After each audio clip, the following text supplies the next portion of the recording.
जी बच्चों, अस्सलाम वालेकुम। आपका जी ये एक वो जो स्पेशल एग्ज़ाम हुआ था आईजीसीएसई का, मैथमेटिक्स पेपर 4, ये याद रखिए इसका ना, ये पेपर 42 है। ये मई जून 2021 में जो पेपर्स कैंसिल हुए थे, तो उनके बाद एक लास्ट ईयर स्पेशल एग्ज़ाम हुआ था जुलाई में। ये उसका ना जी सिर्फ P4 वाला वर्जन है। तो ये ज़रा भी हम करेंगे बिकॉज इसमें वो जो नई एडिशंस सिलेबस में हुई हुई हैं, वो भी आपको इसके ज़रिए हम सिखाएंगे, बताई हुई हैं। उसके लेक्चर्स भी आपको भेजे गए थे, तो उनको ज़रा एक दफ़ा दोबारा भी रिवाइज कर लीजिएगा। दूसरा ये है कि मकसद ये मैथ्स है जी। देखिए, इसमें पेपर हर दफ़ा नया आएगा, आपको कॉन्सेप्ट्स क्लियर करने हैं। जैसे P1s P2s के ज़रिए मैंने आपको काफ़ी रिकॉल्स कोर्स का 2-3 बार सिलेबस एक तरह से रिकॉल किया हमने। इसी तरह से अब वही बातें इन पे अप्लाई करके तो आपने आगे चलना है। दूसरा, आपने अगर ईयरलीज़ की तादाद ज़्यादा अटेम्प्ट की हुई है, तो यूट्यूब्स के ऊपर बहुत से डिफरेंट और चैनल्स पे भी ईयरलीज़ के सॉल्यूशन सारे दिए हुए हैं, तो आप वहाँ से भी एक क्विक हेल्प ले सकते हैं अगर कहीं पार्ट्स में या बिट्स में कहीं प्रॉब्लम है।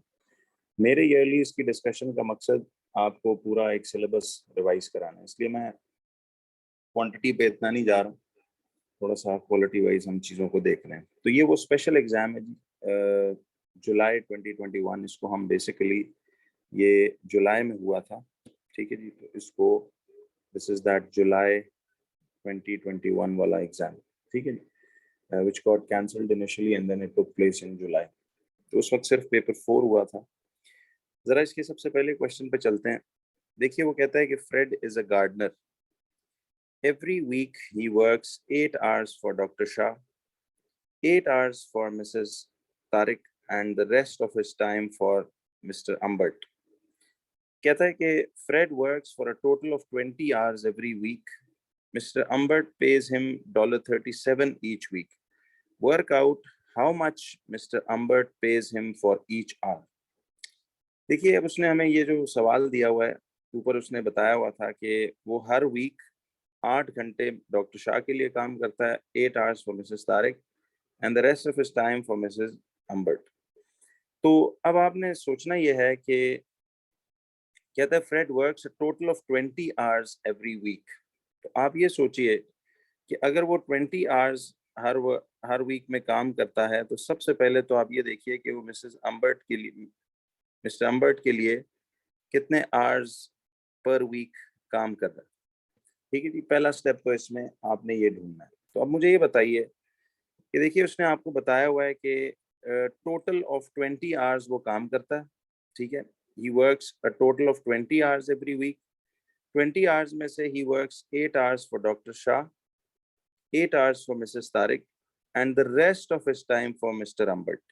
तो मुझे ये बताइए कि फिर टोटल 20 आवर्स में से वो माइनस करेगा ये जो 8 आवर्स वो डॉक्टर शाह के लिए काम कर रहा है, ठीक है जी? और माइनस ये जो वो 8 आवर्स मिसेस तारिक के लिए काम कर रहा है। तो इस लिहाज से फिर उसको मिस्टर मिस्टर अम्बर्ट के लिए टोटल कितने टाइम बचे? देखिए, दिस इज 20 माइनस 16, यानी आपके पास 4 hours. He is working for 4 hours per week Mr Ambert के लिए। अब वो कहता है कि Mr Ambert pays him $37 each week. तो पूरे हफ्ते में, अब देखिए, वो पूरे हफ्ते में 4 घंटे काम कर रहा है फॉर मिस्टर अम्बर्ट, और उसको वो $37 उसके मिल रहे हैं। तो work out how much Mr Ambert pays him for each our.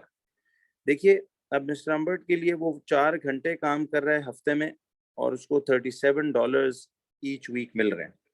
तो इसका मतलब ये हुआ ना कि 4 आवर्स का अगर उसको कलेक्टिवली $37 मिलता है, तो 1 घंटे का फिर उसको कितने डॉलर्स मिलेंगे? तो ये आ जाएगा आपके पास 4x equal to 37 and x will be equal to 37/4। ना देखिए, आपके पास चूंकि इसमें कैलकुलेटर अवेलेबल होगा, तो आपने 37 डिवाइड बाय 4 करना है, तो ये आएगा $9.25। तो इसका मतलब है कि ये आपके पास, देखिए, अब डॉलर का साइन लगा हुआ है, इसको सिर्फ आपने ऐसे करके यू लिखना है। इसका मतलब है कि मिस्टर अम्बर्ट उसको $9.25 पर आवर जो है वो पे कर रही है। तो देखिए, अब इसका जरा हम पार्ट बाय पार्ट आंसरिंग निकालते जाएंगे। तो this is going to be see 9.25। CAO मतलब होता है करेक्ट आंसर ओनली। तो वाकई में हमारा भी जवाब $9.25 आ रहा है। अच्छा बच्चों, अब इसमें हमें ये देखना है कि अगले पार्ट में वो क्या कहता है। देखिए, कहता है doctor Shah pays him $6 each hour. Doctor Shah कहता है उसको $6 ईच आवर पे करता है। मिसेस तारिक कहता है pays him $24 for the first 3 hours and then $3 for each further hour. अभी सिर्फ आपने ना जी थोड़ी सी अंग्रेजी इसकी समझनी है।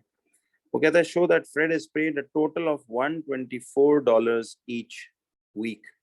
यानी इन दोनों लोगों से उसको टोटल ऑफ $124 ईच वीक मिलता है। तो आपने ये देखना है कि देखिए, वो कहता है कि doctor Shah pays him $6 for each hours. अब देखिए, ये जो इसको डॉक्टर शाह जो है 1 घंटे का उसको पे करता है $6। ठीक है जी। तो ऊपर जाकर देखिए कि वो गार्डनर जो है वो डॉक्टर शाह के साथ काम कितने घंटे हफ्ते में कर रहा है, फॉर 8 आवर्स। ठीक है जी। तो अगर 1 घंटे का उसको $6 मिल रहा है तो 8 आवर्स का उसे कितने डॉलर्स मिलेगा? तो ये आ जाएगा आपके पास $48। इसका मतलब है कि डॉक्टर शाह से उसको मिल रहे हैं $48। ठीक है जी। और अब वो कहता है, जरा अगली स्टोरी समझिए। कहता है Mrs Tariq pays him $24 for the first 3 hours। यानी पहले 3 घंटे का वो उसको $24 पे कर रही है and then $3 for each further hour. जरा आप देखिए कि डॉक्टर मिसेस तारिक के पास वो काम कितने घंटे कर रहे हैं। 8 आवर्स पर वीक वो मिसेस तारिक के पास काम करता है। तो आप सोचिए कि उसे पहले 3 घंटे के फर्स्ट 3 आवर्स के तो $24 मिले। तो मिसेस तारिक का हम जरा यहाँ से कैलकुलेशन कर लेते हैं कि वो 3 आवर्स पहले 3 घंटों का उसको $24 देती हैं। ठीक है। और बाकी मुझे ये बताइए कि अगले 3 घंटों का टोटल 8 आवर्स उसने मिसेस तारिक के साथ, देखिए ही is working for 8 hours for Mrs Tariq. तो आप ये सोचो कि उन 8 घंटों में से 3 घंटों का उसको $24 मिल रहा है। अब 8 घंटे में से 3 घंटों का, पहले 3 घंटों का $24 मिल रहा है, तो इसका मतलब है कि कितने घंटे रह गए? 5 आवर्स रह गए। तो 5 आवर्स का उसे कितने डॉलर्स मिलेंगे? जबकि वो कह रहा है कि she is paying him $24 for the first 3 hours and then $3 for each further hour. तो 1 घंटे का उसके बाद उसको $3 मिलता है। तो आप ये सोचो कि 1 घंटे का उसको अगर $3 फर्दर, यानी पहले 3 घंटे का तो $24 मिल गया। अब रिमेनिंग जो उसने टोटल तो 8 घंटा मिसेस तारिक के साथ काम किया ना, तो मिसेस तारिक के साथ जो इसने 8 आवर्स काम किया है, उस 8 आवर्स में से 3 आवर्स का उसे $24 मिल गया। तो रिमेनिंग 5 आवर्स का कितना मिलेगा? उसका रेट उसने बताया हुआ है $3 फॉर ईच फर्दर आवर। तो इसका मतलब है कि 1 घंटे का अगर $3 है तो फिर इसका 5 आवर्स का कितना टोटल बना? तो ये आ जाएगा 5 3 आर $15। तो सारा यूनिटरी मेथड है। आपने यूं $15 इस तरह से इसको लिया। अब जरा देखिए, ये इसके पास यूं हो गया। तो अब उसने कहा था कि आपने शो करना है कि Fred is paid a total of $124 each week. तो देखो यार, इसमें अब आपने ये $48 डॉक्टर शाह से मिल रहे हैं, 24 प्लस 15 ये मिसेस तारिक से मिल रहे हैं। और फाइनली जो मुझे ये बताइए कि उसको ऊपर जो मिले थे ये मिसेस अम्बर्ट से total $37 each week for all the time he has work. तो टोटल पैसे उसके फिर कितने बने? टोटल मनी जो उसको मिल रहा है सब लोगों से अपनी लेबर के तौर पे, तो वो मिल रहा है $48 from doctor Shah, $24 plus $15 from Mrs Tariq and $37। उसने ये कहा था ना कि $37 ईच वीक फ्रॉम मिस्टर अम्बर्ट, तो ये प्लस 37। तो अगर आप इन सारे फिगर्स को एड अप करें, इन सारी अमाउंट्स को कैलकुलेटर पे करके देख लो, 48 प्लस 24 प्लस 15 प्लस 37, तो ये बनेगा 124। तो देखिए, ये फाइनली शो हो गया कि ये हमारे पास पूरी जो अमाउंट है दिस इज $124 एंड शो। अब इसमें गलती लोग ये करते हैं कि वो मिस्टर अम्बर्ट वाली अमाउंट जो मिल रही थी उसको भूल जाते हैं इधर ऐड अप करना। ये this is how you had to do it. अच्छा, शो दैट वाले पार्ट्स में ना पीछे उसने सिर्फ एक आपको वो लाइन वर्किंग सी दी होगी। लेट्स चेक दैट कि उसने क्या दिया हुआ है। तो देखिए ये इसमें आपके पास आ रहा है 24, सी दिस इज 24 प्लस 3। अब देखो उसने कलेक्टिवली किया है $24 plus 3 into 8 minus 5 plus 6 into 8। खैर ये वाली जो वर्किंग है ये थोड़ी कॉम्प्लिकेटेड फॉर्म में की हुई है उसने। बहरहाल आप इस तरह से इसकी वर्किंग यू शो कर दें फॉर 3 मार्क्स, ठीक है जी।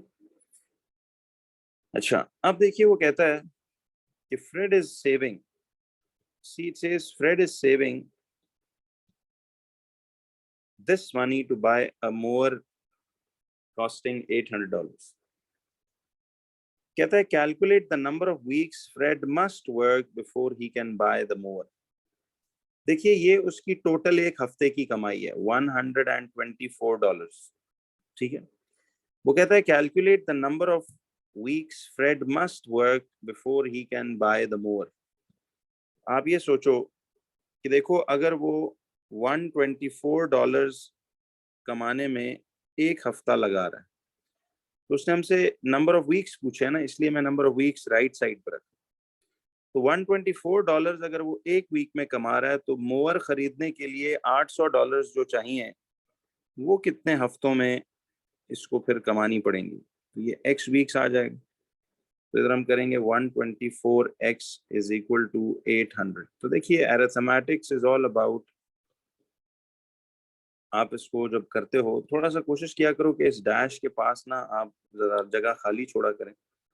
तो नेक्स्ट लाइन में ये x इक्वल टू 800 अपॉन 124 होगा, which is going to be कितना, आप देखिए 800 divided by 124, तो this is basically 6.451।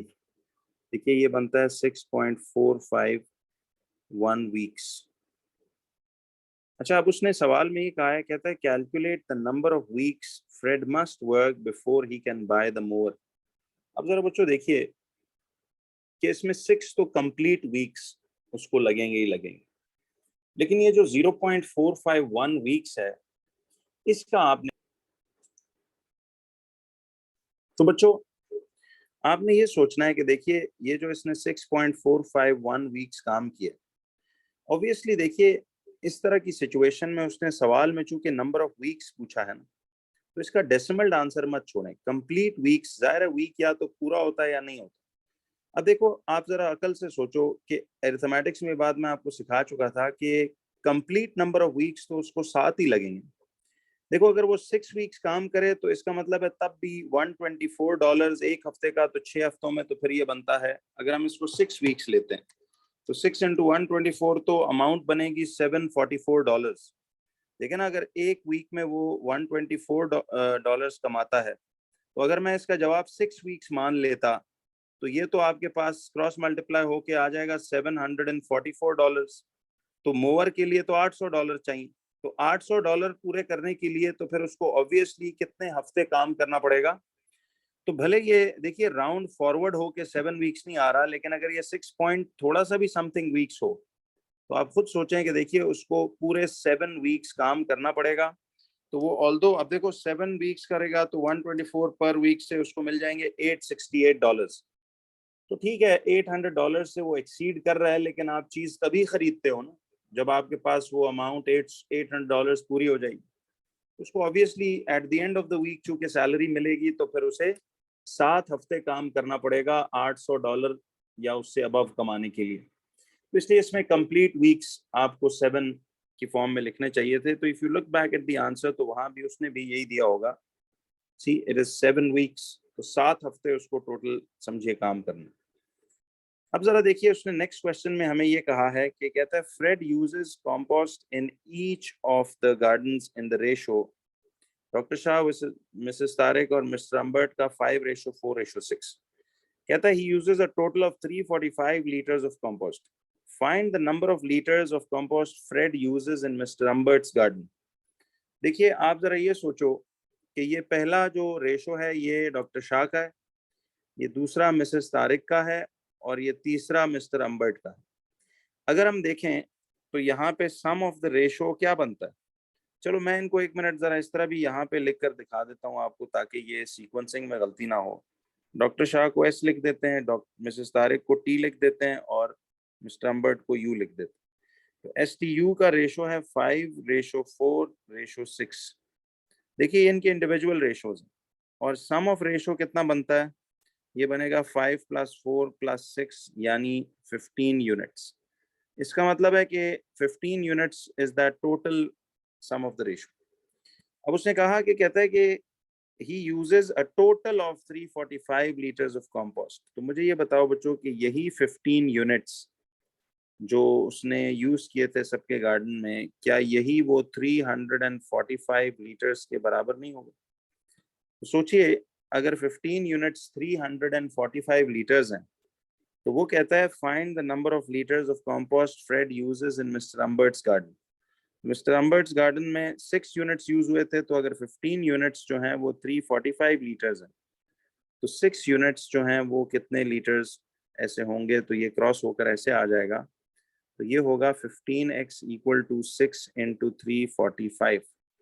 तो x विल बी 6 × 345, ये जरा निकाल लेते हैं। 6 × 345 इज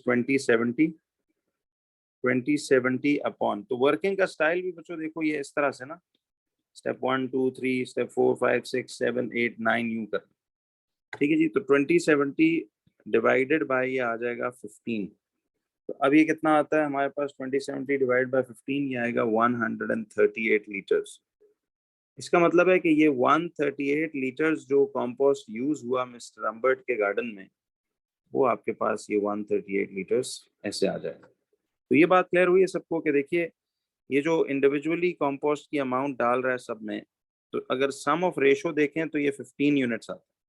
अब उसने ये जो कहा है he uses a total of 345 litres of compost, तो इसका मतलब है यही 15 यूनिट्स उस 345 यानी total units of compost, total litres of compost के इक्वल होंगे। तो फिर तो ये आपके पास ऐसे आ जाएगा। तो इसका मतलब हुआ, इफ यू लुक बैक तो your answer is going to be, तो ये कंपोस्ट जो है ये टोटल आपके पास ऐसे 138 लीटर्स आ गए। ठीक है, तो इस तरह के सिंपल क्वेश्चंस होते हैं, थोड़ा सा बस आपने सिचुएशन को सही समझकर फिर ऑपरेट करना। अब देखिए डी पार्ट में वो कहता है कि Fred buys, see says Fred buys 2 different boxes of grass seed, 2 different boxes of grass seed. One box of grass seed has a mass of 350 grams। तो एक बॉक्स का मास जो है वो ऐसे लिख लिया करो स्टैंडर्ड कि ये 350 ग्राम्स होगा। And the other box of seed has a mass of 240 grams। तो दूसरे बॉक्स का क्या है, तो हम इसको यूं कह लेते हैं कि फर्स्ट बॉक्स का ये है एंड सेकंड बॉक्स का 240 ग्राम्स। कहता है both are correct to the nearest, see correct to the nearest 10 grams. तो बच्चों ये बाउंड्स का सवाल है। कहता है कि कैलकुलेट द अपर बाउंड। मैंने क्या कहा था कि इस लफ्ज अपर बाउंड को रिप्लेस करो मैक्सिमम वैल्यू के साथ, यानी वो कहना चाह रहा है calculate the maximum value of the difference between the masses of 2 boxes of the grass seed. देखिए आपने करना ये था कि simply you just had to what, देखिए गौर से इस बात को, कि हमें इसमें ये देखना है कि इस पहले बॉक्स का जो मास था, एक मिनट अब मैं इसको थोड़ा सा यहाँ से शिफ्ट करके इधर लिख देता हूँ। किसी जो फर्स्ट बॉक्स था दैट वाज 350 ग्राम्स, तो हम इसके जरा वो लोअर अपर बाउंड्स यहाँ लिखेंगे तो इसलिए लिख लेते हैं। तो ये फर्स्ट बॉक्स का ये था, और सेकंड बॉक्स का जो मास था उसने बताया हुआ है वो 240 ग्राम्स। तो इसका लोअर अपर मास निकाल लेते हैं। तो अब जरा गौर कीजिए कि देखिए उसने कहा कि correct to the nearest 10 grams है। अब मुझे ये बताओ कि एरर इसमें से कैसे निकालेंगे कि correct to the nearest 10 grams है, तो ये 10 ग्राम्स ही डिवाइड बाय 2 करते हैं।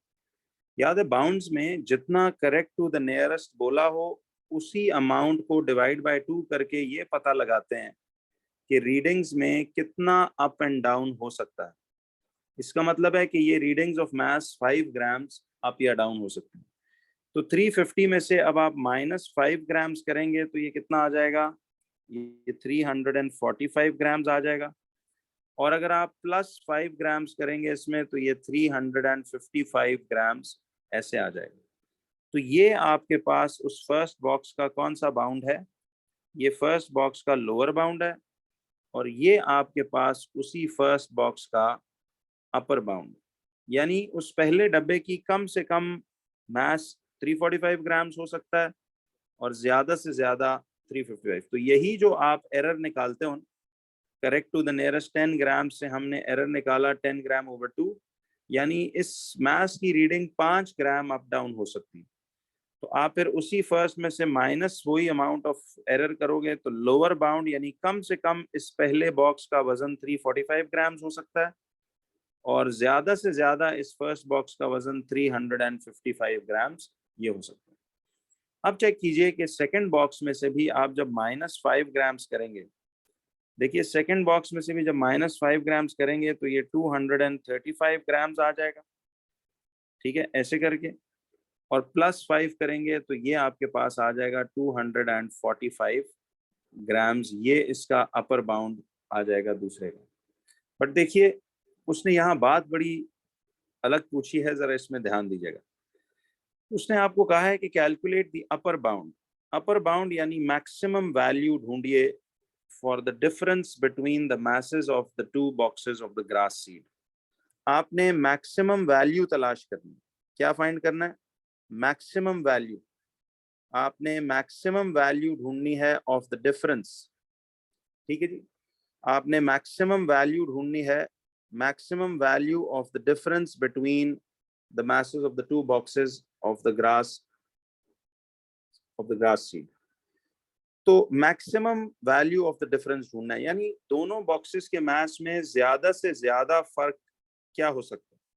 तो देखिए इसका ज्यादा से ज्यादा डिफरेंस लेना है तो मुझे एक बात बताओ बच्चों, इस ग्रेटर मास वाले बॉक्स का मैं अगर सबसे मैक्सिमम मास ले लूं, देखो ये थोड़ी सी अकल की बात है कि अगर मैं इस फर्स्ट बॉक्स का ज्यादा से ज्यादा वाला मास लूं, यानी सपोज इस पहले डब्बे का ज्यादा से ज्यादा वजन 355 ग्राम और उसमें से मैं माइनस कर दूं इस दूसरे बॉक्स का सबसे यानी हल्के वाले डब्बे का सबसे लीस्ट मास, तो गौर करो ये सबसे बिगेस्ट डिफरेंस या डेफिसिट नहीं निकलेगा।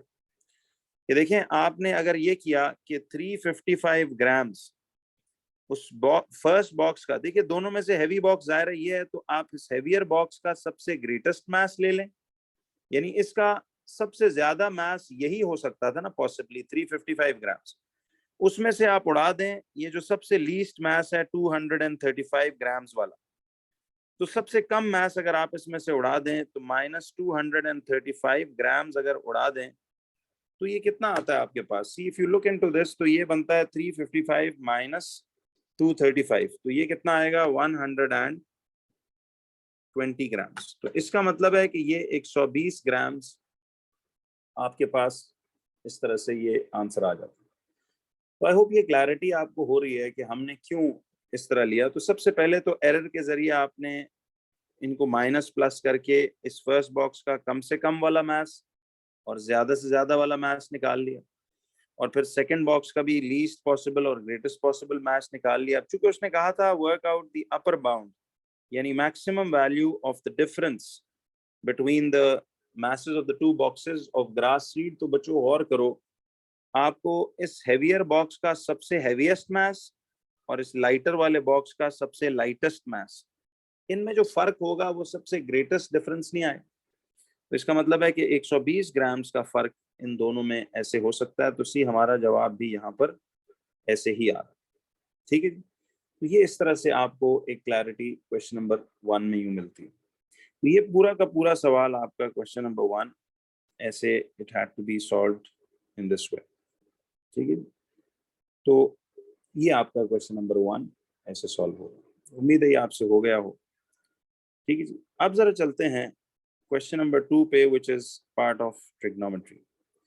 देखिए बच्चों क्वेश्चन नंबर 2 में कहता है कि ABC is a straight line. अच्छा मैंने आपको एक बात बताई थी कि जब वो कहे कि ABC is a straight line तो आपको फौरन ABC को जाके देखना चाहिए कि अगर ये एक स्ट्रेट लाइन है और ये 104 डिग्रीज है, तो क्या ये वाला एंगल हम पहले से ही निकाल के लिखा नहीं रख सकते? तो बेस्ट तो ये है कि आप इस एंगल को पहले ही निकाल के रख लें कि 180, आपको पता है ना कि इन दोनों एंगल्स का, सी स्ट्रेट लाइन पे इस एंगल का और इस एंगल का सम 180 होता है। तो 180 में से 104 उड़ा दें तो कितना बचता है आपके पास? तो देखिए, ये आदत पक्की बनाएं कि जैसे ही आपके पास ये आए तो आप उसको यहाँ पे लिखें कि ये 76 डिग्रीज है। ये आदत बनाओ इस वर्डिंग पढ़ पढ़ के डायग्राम पे कंक्लूजन्स निकालने की। तो ABC is a straight line, हमने इस बात से 180 में से 104 उड़ा के ये एंगल, तो देखो एक एक्स्ट्रा हेल्प भी मिल गई। तो ये आदत जिस बंदे की होगी वही सवालात सही सॉल्व कर सकते। अब आगे कहता है A B is 18 cm and M B is 15 cm। तो देखिए ए बी आपके पास 18 cm है और एम बी आपके पास 15 cm। एम से सी तक कहता है 31 cm। तो देखिए एम से लेकर सी तक 31 cm है और angle M B C 104 degrees है। तो एम बी और सी यानी वो इस एंगल की बात कर रहे हैं। तो पहले तो जरा पिक्चर क्लियरली समझ लो। अब वो कहता है कि कैलकुलेट कीजिए, वो कहता है calculate M C B angle. तो देखो एम सी और बी, अब हमने ये वाला एंगल जो है M C B, this is the angle we have to find. तो सबसे पहला काम तो आपको ये कर लेना चाहिए कि आप इस एंगल एम सी बी को बच्चों यहाँ से ना इस तरह से पहले ऐसे मार्क कर लो कि यार this is the angle we basically want to find. अच्छा बच्चों, अब इस एंगल को ढूंढना हो तो खुद गौर करो कि आपको ढूंढना, यूज करना पड़ेगा कौन सा ट्राइंगल। सी, ये जो सी वाला एंगल है M C B, this is involving in which triangle? ये आपका एम बी सी वाले ट्राइंगल में इन्वॉल्व हो रहा है। ठीक है, इस वाले ट्राइंगल में ये एंगल इन्वॉल्व हो रहा है जो हमने ढूंढना है। तो मैं इसका यहाँ पे ना इधर नीचे एक स्प्लिट स्केच छोटा सा बनाता हूँ पहले, कि देखिए इसमें आपको ये छोटे छोटे स्केचेस बना लेना इसलिए बेस्ट आइडिया है कि इससे ना आपको फिर आगे जो वर्किंग है, बल्कि मैं इसको एक मिनट इस साइड पे बनाता हूँ ताकि एक्सट्रीम साइड से हम वर्किंग यूं शुरू करें। ठीक है, तो अब देखिए इसमें मैं यूं करता हूँ कि सबसे पहले यहाँ पे एक ट्राइंगल बना लेते हैं जो इसने इधर हमें दिया हुआ। ठीक है, एक छोटा सा बस स्केच बनाओ ताकि आपको इसको इंडिविजुअली डील करना आता। ये एम पॉइंट था, ये बी पॉइंट था, ये सी पॉइंट था। सी दिस वाज 104 डिग्रीज, ये आपके पास 31 cm था, ये आपके पास 15 cm है और ये वो एंगल है जो आपने फाइंड करना। जरा गौर से देखिए, आपको मैंने बताया था कि सबसे पहले तो इनको लेबलिंग करते हैं कि देखिए ये जो एंगल बी के सामने वाली साइड है ये स्मॉल बी है, तो मैं इसको यहाँ से लिख दूंगा कि ये स्मॉल बी होगी। इसी तरह एंगल सी के सामने वाली साइड जो है वो स्मॉल सी है, तो मैं इसको स्मॉल सी लिख देता हूँ। और एंगल एम के सामने वाली साइड ना एंगल दिया हुआ है ना साइड, तो इसको तो यूज ही फिलहाल नहीं करता। लेकिन गौर करो बच्चों कि ये एक नॉन राइट एंगल ट्राइंगल है। आपको बताया गया था कि जब भी नॉन राइट एंगल ट्राइंगल हो उस पे ट्रिग्नोमेट्रिक रेशोज या पाइथागोरस थ्योरम नहीं लगता, बल्कि इस पे आपने लगाना है पहला थॉट साइन रूल का। साइन रूल कब लगता है याद है? जब एंगल और उसके सामने वाली साइड गिवन हो। देखो अब इधर एंगल बी भी गिवन है और उसके सामने वाली साइड स्मॉल बी भी गिवन है। इसी तरह आप देखो ये आपके पास एंगल गिवन है और इसके सामने वाली साइड स्मॉल सी, सॉरी ये एंगल गिवन नहीं है, ये ढूंढना है। तो जब आपको ये एंगल बी और उसके सामने वाली साइड गिवन है तो इसका फौरी मतलब है कि साइन रूल अप्लाई होगा। तो मैं यूं करता हूं कि यहाँ पे अपने लिए पहले डाटा लिख लेता हूं कि आपके पास देखिए एंगल बी जो है that is given to you as suppose 104 degrees और स्मॉल बी आपको दिया हुआ है 31 cm। आपने अब देखिए इसमें एंगल स्मॉल सी की लंबाई आपको दी हुई है 15 cm और आपने एंगल सी ये तलाश करना है, यानी एम सी बी जिसको उसने कहा था। See M C B angle आपके पास यही वाला बनता है, एम सी और बी यानी दिस वन। तो आपने अब साइन रूल लगाना है, क्योंकि देखिए आपको जब भी कोई एंगल और उसी के सामने वाली कॉरेस्पॉन्डिंग साइड गिवन हो तो फिर साइन रूल ही लगता है। साइन रूल का फॉर्मूला मुझे याद है, that was B upon sine B is equal to C upon sine C. देखिए अब उसमें वर्किंग स्पेस में फिटिंग कैसे करते हैं। बी आएगा आपके पास 31, see it is 31 upon sine 104 equal to C कितना है हमारे पास, C will be 15 upon sine of angle C। तो अब इस साइन ऑफ एंगल C को सबसे पहले क्रॉस मल्टीप्लाई करके सब्जेक्ट बनाइए, तो ये 31 इंटू साइन C, कोई स्टेप स्किप मत कीजिएगा, तो ये आएगा 15 इंटू साइन 104। तो sine C will be equal to 15 into, देखिए 15 इंटू साइन 104 अपॉन 31, और फिर नेक्स्ट लाइन में C will be sine inverse. देखिए मैंने कहा था ना, आपने एंड तक इसको सॉल्व नहीं इस तरह करना, ये आपने ऐसे ही रखना है। तो इस तरह से आप इसको यूं कर दो, तो अब C निकलेगा कितना, देखिए ये आएगा आपके पास, इसको पूरा पैटर्न बॉक्स वो डालो उसमें कि साइन इनवर्स, तो ये आएगा 15, बल्कि पहले वो बॉक्स ओवर बॉक्स डालो, 15 इंटू साइन 104 ब्रैकेट क्लोज होके नीचे रिप्ले के बटन से डिवाइड बाय 31। तो ये देखिए आपको सारा हमने ये सिखाया था कि कैसे ये इसको वो करना पड़ता है। तो ये 28.00। तो देखिए एंगल C को हमने 2 डेसिमल प्लेसेस तक छापना है, 28.00 डिग्रीज, और अब उसको 28.0 डिग्रीज यहाँ लिखना मस्ट है। तो angle C will B 28.0 degrees, dash के ऊपर आप राउंडेड छाप देंगे। तो एंगल के लिए रूल याद है बच्चों के 2 डेसिमल प्लेस तक कॉपी करके फिर 1 डेसिमल प्लेस तक राउंड करना मस्ट होता है। ये रूल्स रेगुलेशन जरा याद रखिएगा, ताकि आपको, और ये मेक श्योर कर लीजिएगा कि डिग्री मोड में कैलकुलेटर आपका हो। अगर आप इसका जवाब देखें, this is going to be, अब देखो इसने तो यहाँ ब्रैकेट में इसको डाला हुआ है कि चलो यार ऑप्शनल है, किसी ने लिखा हो ना लिखा हो तो वो लिहाज सा कर रहा है, बट आप रूल्स के मुताबिक चलिए। तो ये 28.0 असूलन it should have been here, because rule होता है ताकि ये ना हो। तो इसने एक लीनियंसी दी हुई है, आप उसको ऐसे ही रखें। अच्छा, तो इसमें देखिए अब आपको पूरा सवाल के जरिए एक चैप्टर मैं बेसिकली रिकॉल दे रहा हूँ। तो देखिए इसमें अब उसने हमें AM निकालने को कहा है। देखिए अब AM की वैल्यू कैसे निकलेगी, वेयर इज AM, अगर आप गौर कीजिए तो दिस इज द AM, इसकी लंबाई आपने तलाश करनी है।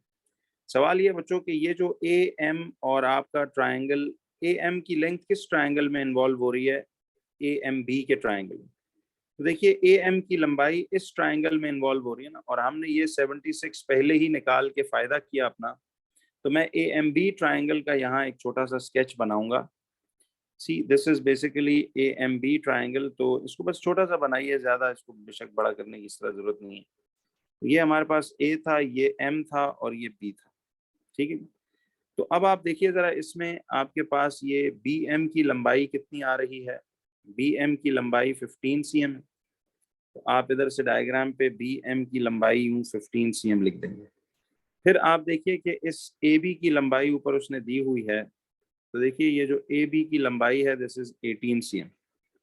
तो AB की लंबाई जो है दिस इज 18 सेंटीमीटर्स, और ये जो एंगल है ये आपके पास आ रहा है 76 डिग्रीज। अच्छा, अब सवाल ये था कि आपको ये 76 डिग्रीज दिया हुआ है, और ये BM जो है 15 cm है, AB 18 cm है, और एंगल ABM जो है वो 76 डिग्रीज है।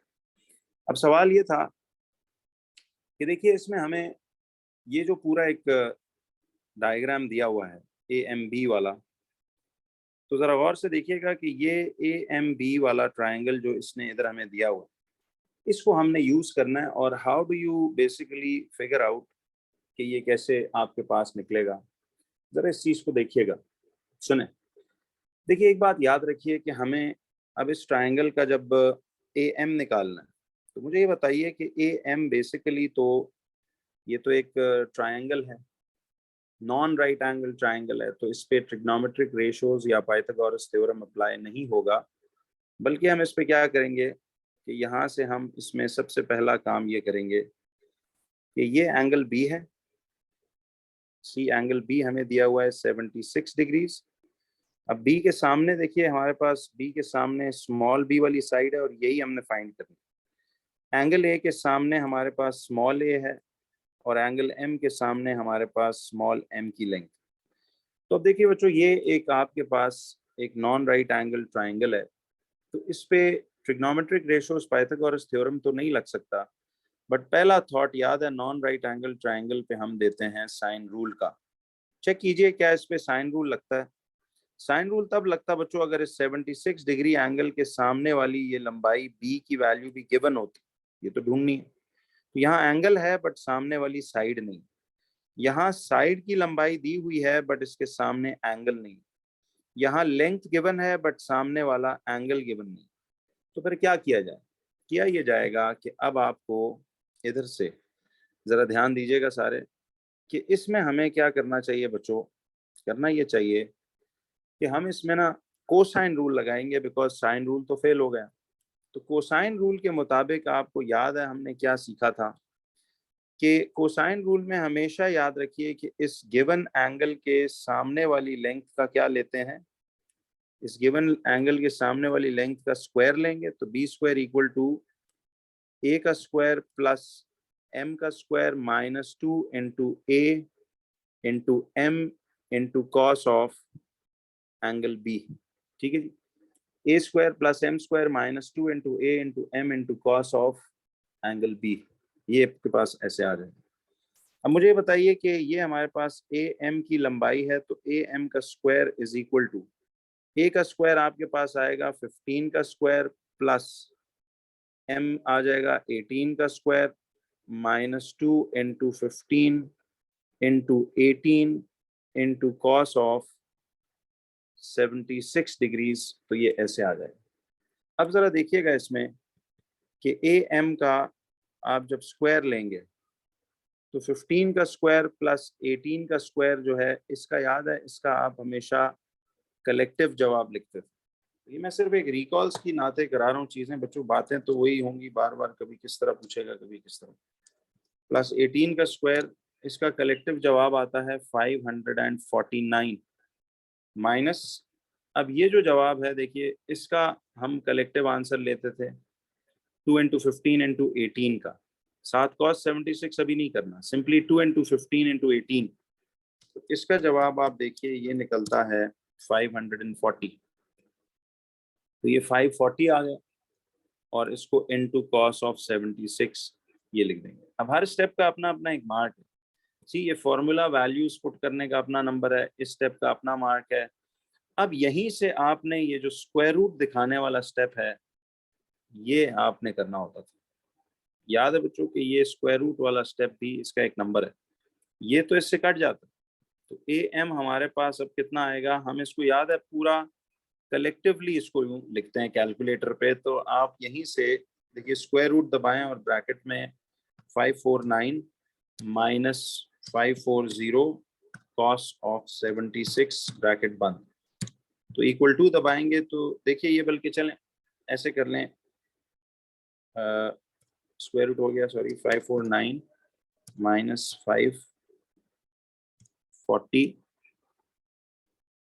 कॉस ऑफ 76 ब्रैकेट क्लोज कर दें, तो ये आपके पास 20.45, चूंकि ये एक लेंथ है तो ये 20.45 सेंटीमीटर्स ऐसे करके निकल आएगी, जिसको हम राउंड ऑफ करेंगे। 4 सिग्निफिकेंट छापा है तो ये 20.5 cm, इसका मतलब है कि ये 20.5 cm देखो ऑलरेडी लिखा हुआ है, तो फिर आप मत लिखिए, जस्ट राइट 20.5। तो इस तरह से आपने ये पूरा फुल फ्लेज वर्किंग करके यहाँ तक, फिर उसका जवाब इस डैश पे फाइनली लिख लें। देखिए ये 4 मार्क्स का कोसाइन रूल लगा के आपसे सवाल था, तो ये 20.5 सी अकॉर्डिंग टू द रूल्स चलें तो आपका जवाब वही आ। ये जो और दिया होता है ये एक लीनियंसी है कि यहाँ पे छोड़ दिया किसी ने तो कभी मान लेगा कभी नहीं मानेगा, इसलिए आप अपना रूल्स के मुताबिक फर्स्ट प्रेफरेंस वाली ही काम को रखो। ठीक है, तो ये आपके पास यूं करके ए एम की लंबाई आ जाएगी। अच्छा, एक छोटी सी चीज जो हम लोग मिस आउट कर रहे हैं कि जैसे ही देखो ये पिछले पार्ट्स के जवाब निकले थे, ये 28 पॉइंट अनराउंडेड वाला जवाब, इसको डायग्राम के ऊपर बच्चों फिल भी करना चाहिए। मैंने आदत बताई थी आपको 28.00 डिग्रीज, ये आपके पास ऐसे आ गया, और हमारे पास ये जो ए एम का फासला है ये 20.45 सेंटीमीटर्स, ये आपके पास ऐसे करके यूं भी आ गया। तो अब सवाल ये था कि ये 28.00 डिग्रीज है और ये 20.45 cm, ये इस तरह से फासला आपके पास आ गया। अच्छा, अब मुझे एक बात बताइए कि देखें आपके पास जब ये जो क्वेश्चन दिया हुआ है, कहता है the area of the triangle MAC, ये आपने फाइंड करना। तो अब मुझे बताएं कि area of the triangle MAC को आपने फाइंड करना है, तो वेयर इज MAC? पहले तो इसको हाईलाइट करते हैं। See, this is M, this is A and this is C। ये पूरा ट्राइंगल MAC है, इसका एरिया ढूंढो। देखो आंसर्स को लेबल आउट करने का फायदा देखो कि मैं अगर इधर ये एंगल ना लिखता, इधर मैं ये वैल्यू निकाल के ना लिखता, अनराउंडेड वाली वैल्यूज डायग्राम पे डालनी होती, तो मेरा ये पार्ट C में मैं फंसा ही रहता सारी टाइम। तो इसलिए अब जरा आप गौर कीजिए कि इसमें देखो उसने हमें ये 3 मार्क्स का काम दिया है कि इसमें अब हमने एरिया ढूंढना। अच्छा जी, एरिया तलाश करने के लिए तो अब आपको पूरे MAC ट्राइंगल का एरिया चाहिए। तो यार ये एक तरीका तो ये था। देखो बात ये है कि मेरे पास ये फासला 31 cm अवेलेबल है और ये बीच का एंगल भी पता है। किसी तरह अगर मुझे ये पूरी लंबाई CA पता होती तो मैं directly half into this length into this length into sine of 28.00 लगाता और जवाब निकाल लेता। बट उसमें मसला ये है कि मेरे पास ये B से C तक का पोर्शन अवेलेबल नहीं है, और बजाय इसके कि मैं 3 मार्क्स के लिए उसे ढूंढूं पहले साइन रूल लगा के, इतनी लंबी ख्वारी, जगह भी इतनी नहीं है, तो बेस्ट तो ये है कि मैं अगर इसमें 2 ट्राइंगल्स बना लूं, इसको A1 बना लूं, इसको A2 बना लूं। अब ये मेरे जहन में कैसे आया कि देखो मेरे पास इधर भी ये 15 cm अवेलेबल है और ये 18 cm अवेलेबल है और इसका बीच का एंगल 76 डिग्री हमें पता है, ठीक। तो मैं अगर half into 15 into 18 into sine of 76 कर दूं तो क्या मेरे पास इस पूरे ट्राइंगल का एरिया नहीं निकल आएगा? फिर इसी तरह से अगर मैं पहले ये 28 और ये 104 को -180 करूं तो ये तीसरा एंगल ये वाला निकल नहीं आएगा। जब ये एंगल निकल आएगा तो मेरे पास अब ये साइड भी देखो 15 अवेलेबल है, ये साइड 31 अवेलेबल है और ये बीच का एंगल भी आ चुका होगा। तो half into 31 into 15 into sign of this angle करके, वैसे मैंने एक आदत बताई थी अगर आपको याद हो, आदत ये बताई थी कि जब कभी आपके पास 2 एंगल्स किसी ट्राइंगल में पता हो तो यार तीसरे एंगल को तो वैसे ही निकाल के लिख लिया करो। ये पक्की आदत बना लीजिए कि 180 में से -104 कर दूं और -28 कर दूं तो ये एंगल आपके पास आ रहा है 48 डिग्रीज। देखिए आपने 180 में से ये 104 और ये 28 माइनस किया तो ये आपके पास 48 डिग्रीज इस तरह से करके ये निकल आया। तो अब आपने करना क्या था कि देखिए ये जब आपके पास ऐसे करके 48 डिग्रीज यूं निकल आया, तो अब मुझे ये बताओ कि हमारे पास ये जो आंसर बना, देखिए इसमें 2 ट्राइंगल्स का हम एरिया ऐड करेंगे, एक A1 का और एक A2 का। A1 का एरिया निकालने के लिए ये 2 गिवन लेंथ्स और उनके बीच वाला एंगल 76 डिग्रीज ये यूज करें। तो ये आएगा आपके पास A1 का एरिया एज A1 का एरिया आएगा हाफ इंटू, जरा देखिएगा, तो जब दोनों का अलग अलग एरिया निकाल लेंगे, half into 18 into 15 into sine 76, ठीक है जी। तो ये आएगा half into 18 into 15 into sign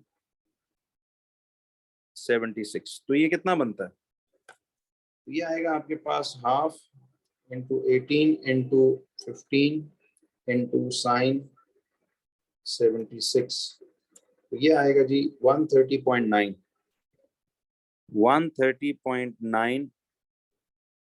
cm square. ये आपके पास A1 का एरिया निकल आएगा, ठीक है। अच्छा, अब A2 का एरिया कैसे निकलेगा? वो एंगल हमारे पास आ चुका था 48, उसके लिए आपको half into 31 into 15 into sign 48। तो हाफ इंटू 15 इंटू 31, तो ये आएगा half into 15 into 31 into sine 48। Make sure कीजिएगा कि आपकी तमाम तर जो रीडिंग्स हैं वो डिग्री मोड में रखकर आप उसको करें। तो हाफ इंटू 15 इंटू 31 और हर बटन प्रेस करते हुए कैलकुलेटर्स को देखें, इनटू साइन 48, तो ये आएगा आपके पास 172.7। तो देखो बच्चों, ये 172.7 cm स्क्वायर 4 सिग्निफिकेंट तक छाप दिया हमने A2। नाउ सी, जब आपके पास ये दोनों निकल आए एरियाज ऑफ द ट्रायंगल्स, तो फिर टोटल एरिया जो हमारे पास निकलना था, total area of triangle MAC, उसमें आपने A1 130.9 प्लस 172.7 दोनों को ऐड करना था। तो 130.7 प्लस 130.9 प्लस 172.7, तो ये आएगा आपके पास 303.6। तो 303.6 cm स्क्वायर होगा ये, और इसको राउंड ऑफ करके बच्चों अब आपने 304 cm स्क्वायर तक लिखना है। तो इसका फाइनल जवाब इस डैश पे cm स्क्वायर ऑलरेडी देखो लिखा हुआ है, तो आप मत लिखें, तो ये 304 इस तरह से बस आप लिख देंगे। तो ये आपके पास दोनों ट्रायंगल्स का जो है वो एरिया ऐसे निकला है। तो अब जरा इफ यू लुक बैक, तो आपको दिखेगा कि आंसर जो है वो 304 एग्जैक्ट ये आ रहा है। क्यों बच्चों? तो देखिए, रूल्स रेगुलेशंस के मुताबिक चलिए तो आपका बिल्कुल मार्किंग स्कीम के मुताबिक जवाबात निकल कर आएंगे। तो it was like recalling trigonometry with you. देखिए, इन ईयरलीज का मकसद, आई रिपीट, आपको कॉन्सेप्ट क्लैरिटी देना है, दोबारा से एक दफ़ा कोर्स को रिफ्रेश कराना है। सवाल हर दफ़ा नया होगा। See, this question will not come again, but sine rule, cosine rule, उसी तरह बातें कहीं ना कहीं, कभी किस रंग में, कभी किस तरह वो देगा। इसलिए मैथ्स में ना आपको कोर्स वर्क रिवाइज की नीयत होनी चाहिए टीचर की तरफ से। बाकी प्रैक्टिस आपकी ज़्यादा से ज़्यादा, जितनी आपकी प्रैक्टिस अच्छी होगी उतना जो है आपको एग्जाम में फ़ायदा होगा। ये जहन में रखिए, मेरी प्रैक्टिस मैटर नहीं कर रही, ठीक है? आपकी प्रैक्टिस है और मेरी तरफ से कॉन्सेप्ट क्लैरिटी है एक दफ़ा फिर। तो जितने भी दफ़ा सिलेबस रिकॉल हो वो अच्छी बात है, इसको आप भी ज़रा देखते रहिए। क्वेश्चन नंबर 3 देखिए, इज अबाउट कोऑर्डिनेट ज्योमेट्री। तो मैं इस बहाने से आपको जरा एक कोऑर्डिनेट ज्योमेट्री का एक राउंड दे देता हूँ। वो कहता है ए इज द पॉइंट -1,4। कहता है ए एक पॉइंट है -1,4, और कहता है बी एक पॉइंट है 7, -8। सवाल है, फाइंड करो the coordinates of the midpoint of A B. The coordinates of the midpoint of A B. तो सबसे पहले तो आपने ये देखना है कि आपके पास ए के जो कोऑर्डिनेट्स हैं, इसको चलो जरा हम अपने फॉन्ट में लिख लेते हैं, -1,4, और बी के कोऑर्डिनेट्स हैं 7, -8। अच्छा, वैसे एक क्विक सा रिकॉल दूं आपको कि ए पॉइंट अगर -1,4 है, तो याद है इस ए का पोजीशन वेक्टर ओ ए का कॉलम वेक्टर भी -1,4 होगा। बी अगर पॉइंट आपको दिया हुआ है 7, -8, तो इसका मतलब है हमें ओ बी का पोजीशन वेक्टर दिया हुआ है जिसका कॉलम वेक्टर 7 और -8। तो याद है ये पोजीशन वेक्टर्स के कॉन्सेप्ट से भी ये लिंक होते थे, बट फिलहाल चलो आपको उसने कहा नहीं। तो अब ये बातें सारी मैं देखिए आपको P1 P2 की डिस्कशन में रिकॉल्स करा चुका हूँ। तो इट्स लाइक आप, उसमें भी मैंने 3 एक ईयरलीज डिटेल में डिस्कस किए थे। It was like revising the whole syllabus 3 times, और इधर अब ये चौथी दफा समझो सिलेबस रिकॉल हो रहा है। तो उम्मीद है आपको इससे फायदे होंगे। मकसद तो एट द एंड यही है, इसमें सिर्फ क्या है, थोड़ा लेंथी लेवल के सवाल हैं, उसमें शॉर्ट क्वेश्चंस थे, काम तो एक ही तरह का। तो अब आप देखिए, इसमें coordinates of the midpoint आपने ढूंढने हैं। तो midpoint of A B जो है वो क्या निकलेगा? देखिए, midpoint of A B निकलेगा x1 + x2/2, y1 + y2/2। तो अब मुझे ये बताओ कि midpoint of A B, midpoint जो है वो निकलेगा आपके पास x1 इज -1 + 7/2, 4 + -8/2। तो अभी आएगा आपके पास 6/2, 4 -8/2। तो ये आएगा आपके पास 3, -8/2 कितना आ रहा है हमारे पास? ये आएगा -4/2, यानी 3, -2। ये इसके मिड पॉइंट के कोऑर्डिनेट्स होंगे, ठीक है? तो इफ यू लुक बैक, तो 3, -2 ये आपका इसका जवाब होना चाहिए। तो C3 का A पार्ट 1 इज 3, -2। खैर ये तो मिड पॉइंट था। अब वो कह रहा है कि कैलकुलेट कीजिए the length of A B. बच्चों लेंथ ऑफ ए बी के लिए आपको फॉर्मूला याद है कि ए बी की लेंथ अगर ढूंढनी हो तो ए बी की लेंथ का फॉर्मूला था x2 minus x1 whole square plus y2 minus y1 whole square और पूरा स्क्वायर रूट ऊपर टॉप पे लगा। याद है लेंथ ऑफ ए बी का ये फॉर्मूला। अब जरा देखिए इसमें मैं अगेन लेबलिंग तो मैंने की हुई है इसकी। तो इधर मेरे पास ये x2 आ रहा है 7 और x1 है -1। तो ये होगा 7 माइनस -1 का whole square. See this is x2 is 7 minus x1 is -1 whole square plus y2 minus y1 क्या होगा -8 -4। तो ये आएगा आपके पास -8 -4 का होल स्क्वायर। तो अब ये कितना आएगा आपके पास square root. See this will be 7 plus 1 का होल स्क्वायर प्लस -12 का होल स्क्वायर। तो ए बी की लंबाई अब हमारे पास कितनी आएगी, ये आएगी स्क्वायर रूट 8 का स्क्वायर प्लस -12 का स्क्वायर। तो ये 8 का स्क्वायर 64 प्लस 144। तो अब 64 प्लस 144 ये कितना आता है, 64 प्लस 144 ये आएगा 208। तो ये स्क्वायर रूट ऑफ 208 है। तो अब ए बी का जो आंसर निकलेगा that will be square root of the answer which is 14.42 units.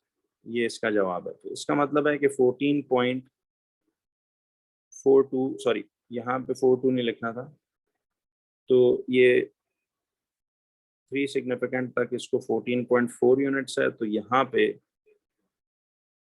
इसको मैं इधर लिख दूंगा 14.4 और यूनिट्स का लफ्ज जरूरी है, ठीक है।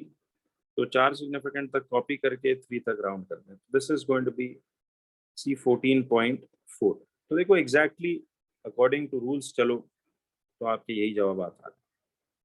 फॉर्मूलाज का जरा बस याद रखिएगा जहन में।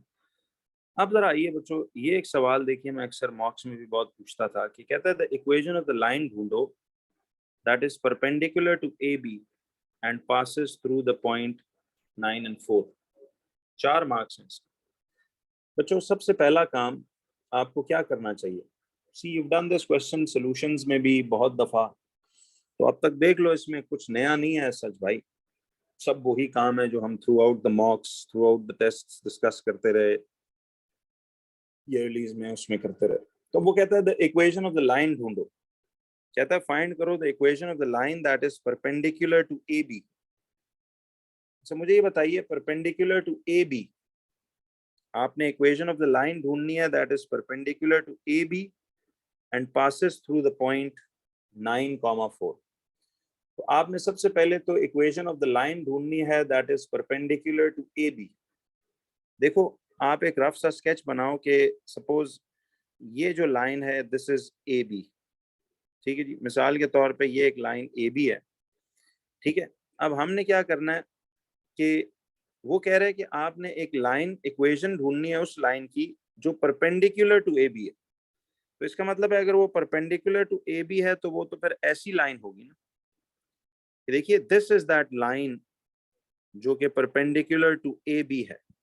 हमने इस लाइन की क्या तलाश करनी है, इस लाइन की हमने जो है वो इक्वेशन ढूंढनी है। मैं एक मिनट इसको यहाँ टॉप पे लिख लेता हूँ कि हमें इस लाइन की इक्वेशन तलाश करनी है, ठीक है, जो ए बी के परपेंडिकुलर है, यानी it is making a 90 degree angle with A B. अच्छा वो कहता है कि आपने इस लाइन की इक्वेशन तलाश करनी है जो कि परपेंडिकुलर टू ए बी है, यानी वो ए बी के परपेंडिकुलर नहीं भी है और कहता है वो लाइन पासेस थ्रू 9,4। तो चलिए हम यूं कह लेते हैं कि वो लाइन सपोज इधर 9,4 कहीं भी रफ स्केचिंग ये हमने बनाना है तो उसमें से गुजर रही है। सबसे पहला काम तो बच्चों इस क्वेश्चन में देखिए ये स्केच बड़ी हेल्पफुल चीज थी इधर। सबसे पहले स्टेप 1 में तो मुझे ये बताओ कि देखिए परपेंडिकुलर लाइनों का याद है ग्रेडियंट्स का प्रोडक्ट -1 होता है। सबसे पहले तो आपको स्टेप 1 में इस लाइन ए बी का ग्रेडियंट ढूंढना पड़ेगा और उसको हम मान लिया करेंगे m1, याद है? तो सबसे पहले आप ग्रेडियंट ढूंढेंगे of the line A B. अब उसका ग्रेडियंट तो आपको पता है y2 minus y1 upon x2 minus x1 करके निकलेगा। जरा देखिए ए के कोऑर्डिनेट्स आपके पास कितने थे, मैं ऊपर से दोबारा जाके देख लेता हूँ। -1 and 4 था, a -1 4 था और b 7 and -8। a was -1 4 and b was 7 and 8। चलिए मैं दोबारा एक दो देख लेता हूँ। 7 and -8, -1 and 4 और 7 and -8 था, तो 7 and -8 ये इस तरह से आ रहा। अच्छा, अब मुझे बताइए कि ये हमारे पास x1 है, ये y1 है, ये x2 है, ये y2 है, ठीक है जी। तो y2 minus y1 is -8 minus 4 over x2 minus x1 is 7 minus -1। तो ये आएगा आपके पास -12 upon 7 plus 1 which is -12 upon 8 हो जाएगा, ठीक है जी। तो ये आ गया -12 अपॉन 8, ठीक है, जो कि आता है -4/3, ठीक है जी। सॉरी, -4/3 नहीं है, एक मिनट इसको नीट इधर ऊपर करते हैं। तो देखिए एक दोबारा जरा क्लियरली देख लो कि ये y2 minus y1 is -8 -4 over x2 minus x1 is 7 minus -1। तो ये आ रहा है -12 ओवर 7 प्लस 1। तो ये नेक्स्ट लाइन में बनेगा m is equal to -12 upon 8। तो ये m कितना आ जाएगा, ये आ जाएगा आपके पास 4 3s are and 4 2s are, तो -3 अपॉन 2। देखिए इसका मतलब है कि आपके पास ये जो लाइन थी इसका m1 यानी ग्रेडियंट, चूंकि मैं रफ स्केच बना रहा हूँ ना तो इसलिए ये आपके पास -3/2 आ। अब गौर करो बच्चों कि इस लाइन का ग्रेडियंट आपको पता चल गया है, तो क्या अब हम ये दोनों लाइनें परपेंडिकुलर हैं तो इस लाइन की इक्वेशन ढूंढने के लिए एक तो m चाहिए, इस लाइन का ग्रेडियंट चाहिए, और एक y इंटरसेप्ट इस पॉइंट को पुट करने से निकल आएगा। तो अब जरा आपने स्टेप 2 में क्या करना है कि देखिए स्टेप 2 में आपने बेसिकली ये करना था कि since these two lines are perpendicular so the product of their gradient will be -1 sorry. तो m1 हमारे पास -3/2 है इंटू m2 में इसके ग्रेडियंट को कह लेते, याद है? तो ये m2 इक्वल टू -1, तो ये आएगा -3 टाइम्स m2 इक्वल टू ये 2 उधर जाके मल्टीप्लाई होगा तो -2, और m2 will be equal to -2 upon -3, negative से नेगेटिव कैंसिल हो जाएगा, तो m2 will be equal to 2 upon 3, ये ऐसे आ जाएगा। सॉरी, m2 जो है वो 2/3 ऐसे आ जाएगा। अच्छा जी, अब आपके पास m2 निकल आया एज 2/3। तो गौर कीजिए जब ये m2 आपके पास निकल आया तो अब इस लाइन की इक्वेशन आधी तो समझो बन गई। तो स्टेप 3 में हमने क्या किया कि y is equal to mx plus c के लिए m का जवाब तो निकल आया इसके साथ 2/3x प्लस c। अब इसका y इंटरसेप्ट ढूंढना है, तो याद है y इंटरसेप्ट ढूंढते हैं जब वो लाइन जिस पॉइंट में से गुजरती है, उसने कहा था ना इट पासेस थ्रू 9 and 4। तो हम 9 and 4 के x की जगह 9 और y की जगह 4 पुट कर लेते हैं, तो y की जगह 4 आ जाएगा और इस x की जगह 9 आ जाएगा। तो यहाँ से फिर इस y इंटरसेप्ट c को ढूंढ सकते हैं। अच्छा, आपको अब ये रूल्स तो पता है कि ये मल्टीप्लाई हो रहा है, तो ये 3 1 टाइम्स 3 3 टाइम्स यूं कर लेते हैं, बजाय एलसीएम से जान छूट जाएगी। तो 2 3s are 6 प्लस c, तो 4 - 6 इज इक्वल टू c, तो c इज इक्वल टू -2। ये इस लाइन का y इंटरसेप्ट निकल आया, ठीक है। तो इसकी फुल इक्वेशन फिर लाइन की क्या बनी जो हमने ढूंढनी थी, y is equal to m है हमारे पास 2/3x और c जो है वो -2 आ रहा है। तो इस लाइन की फुल एंड फाइनल इक्वेशन बनेगी y is equal to 2/3x -2। क्या ख्याल? तो ये बनेगा y is equal to 2/3x -2। ये इसका जवाब है। इफ यू लुक बैक, तो अब देखिए गौर से कि हमारे पास ये जवाब आ रहा है। देखिए y is equal to 2/3x-2। O E का मतलब है और इक्विवेलेंट फाइनल आंसर, उसको कोई भी फॉर्मेट लिख सकते हैं। तो बस ये थोड़ा सा एहतियात से आप वर्किंग करेंगे तो जवाब आपका कुछ ऐसा ही निकलेगा। So this was a sort of a full recall for coordinate geometry। तो यहाँ पर आप इसको डैश पे लिखना मत भूलिएगा। y इक्वल टू 2/3x-2, ये इसका 4 मार्क की वर्किंग थी। तो इन चीजों को ना बच्चों, इन कॉन्सेप्ट्स पे फोकस करें। देखिए मैं चाहे 50 पर्चे सॉल्व कर दूं आपके साथ, जब तक आपकी रिटन प्रैक्टिस ज्यादा नहीं होती और जब तक आपको कॉन्सेप्ट क्लैरिटी नहीं होती टीचर्स की तरफ से, जितना क्वालिटी डिस्कशन हो उतना अच्छा। It's like I am recalling the whole thing to you.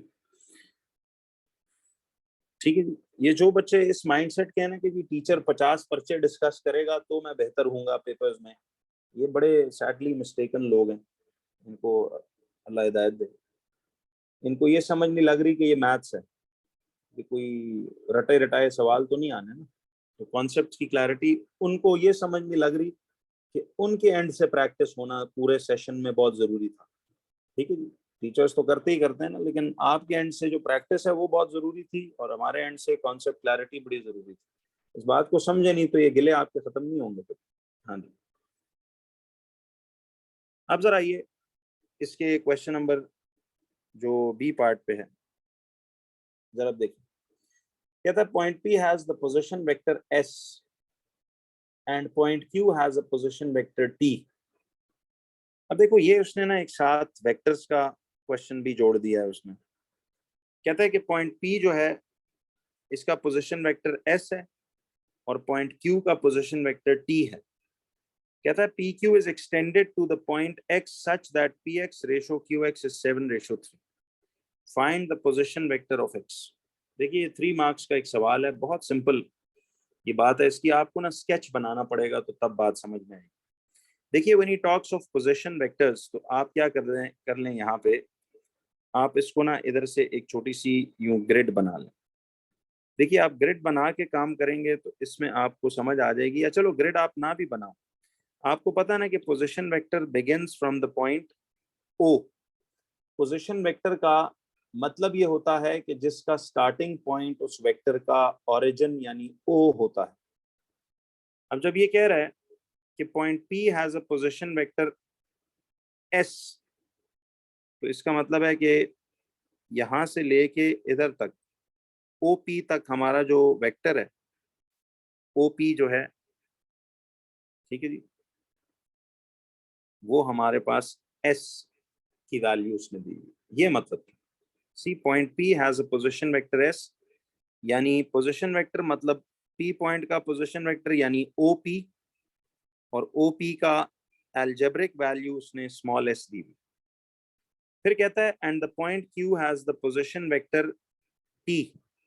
अब देखो point Q has a position vector, ये उसकी वैल्यू बताई हुई है। तो पॉइंट क्यू का पोजीशन वेक्टर से क्या मुराद है? सपोज मैं यूं कर लेता हूं कि ये हमारे पास क्यू का पोजीशन वेक्टर है यानी ओ क्यू। ठीक है, क्यू का पोजीशन वेक्टर यानी ओ क्यू, उसकी वैल्यू उसने दी हुई है टी। अब मुझे एक बात बताओ कि P का पोजीशन वेक्टर जो है कहता है P, और Q का पोजीशन वेक्टर जो है वो कहता है, अच्छा जरा गौर कीजिएगा जी, कि P का पोजीशन वेक्टर OP और Q का पोजीशन वेक्टर OQ।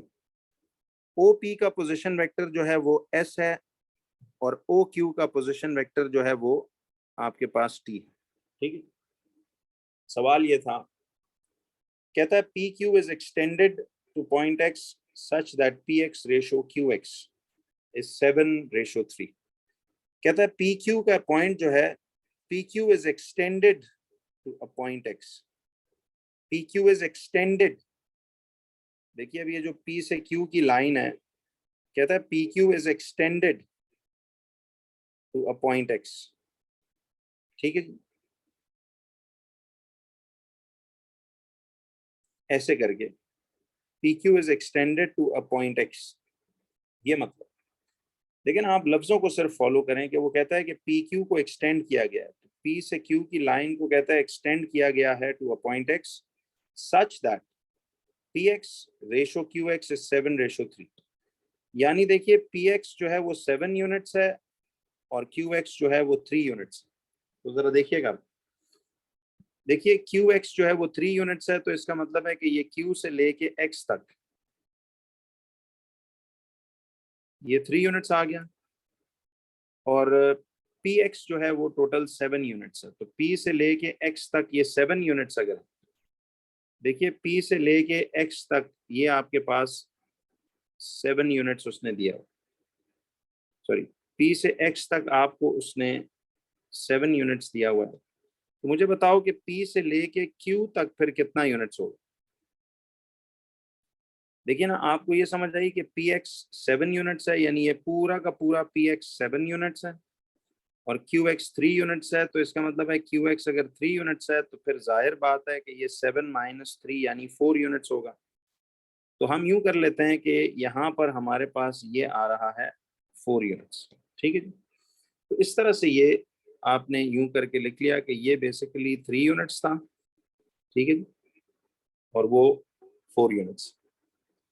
तो जब आप इस तरह की पिक्चर बना लेंगे तो बात सारी की सारी सेटल हो जाएगी। अब जरा गौर कीजिए, तो वो कहता है कि सवाल में कहता है कि find the position vector of x. Position vector कौन होता है? जो ओरिजिन से शुरू हो। तो आपने ओ से एक्स का ये पोजीशन वेक्टर जो है ये तलाश करना। मैं एक मिनट जरा इसको थोड़ा ऊपर करके लिखता हूं ताकि मिक्सअप ना हो। ये टी था और हमें पोजीशन वेक्टर ऑफ एक्स जो है वो फाइंड करना। पोजीशन वेक्टर ऑफ एक्स का मतलब है कि ये आपको पोजीशन वेक्टर ऑफ एक्स ये फाइंड करना। अच्छा, मुझे एक बात बताइए कि पोजीशन वेक्टर ऑफ एक्स जो है, पोजीशन वेक्टर ऑफ एक्स हमने जब ये फाइंड करना, तो पोजीशन वेक्टर ऑफ एक्स जो है ये कैसे फाइंड किया जाए? आप लोग एक बात पर गौर कीजिएगा। तो बच्चों देखिए, अगर आपको एक्स का पोजीशन वेक्टर चाहिए तो उससे मुराद ये थी कि आपको ओ एक्स का वेक्टर जो है वो फाइंड करना। अब बताइए ओ एक्स का वेक्टर हम कैसे तलाश करें?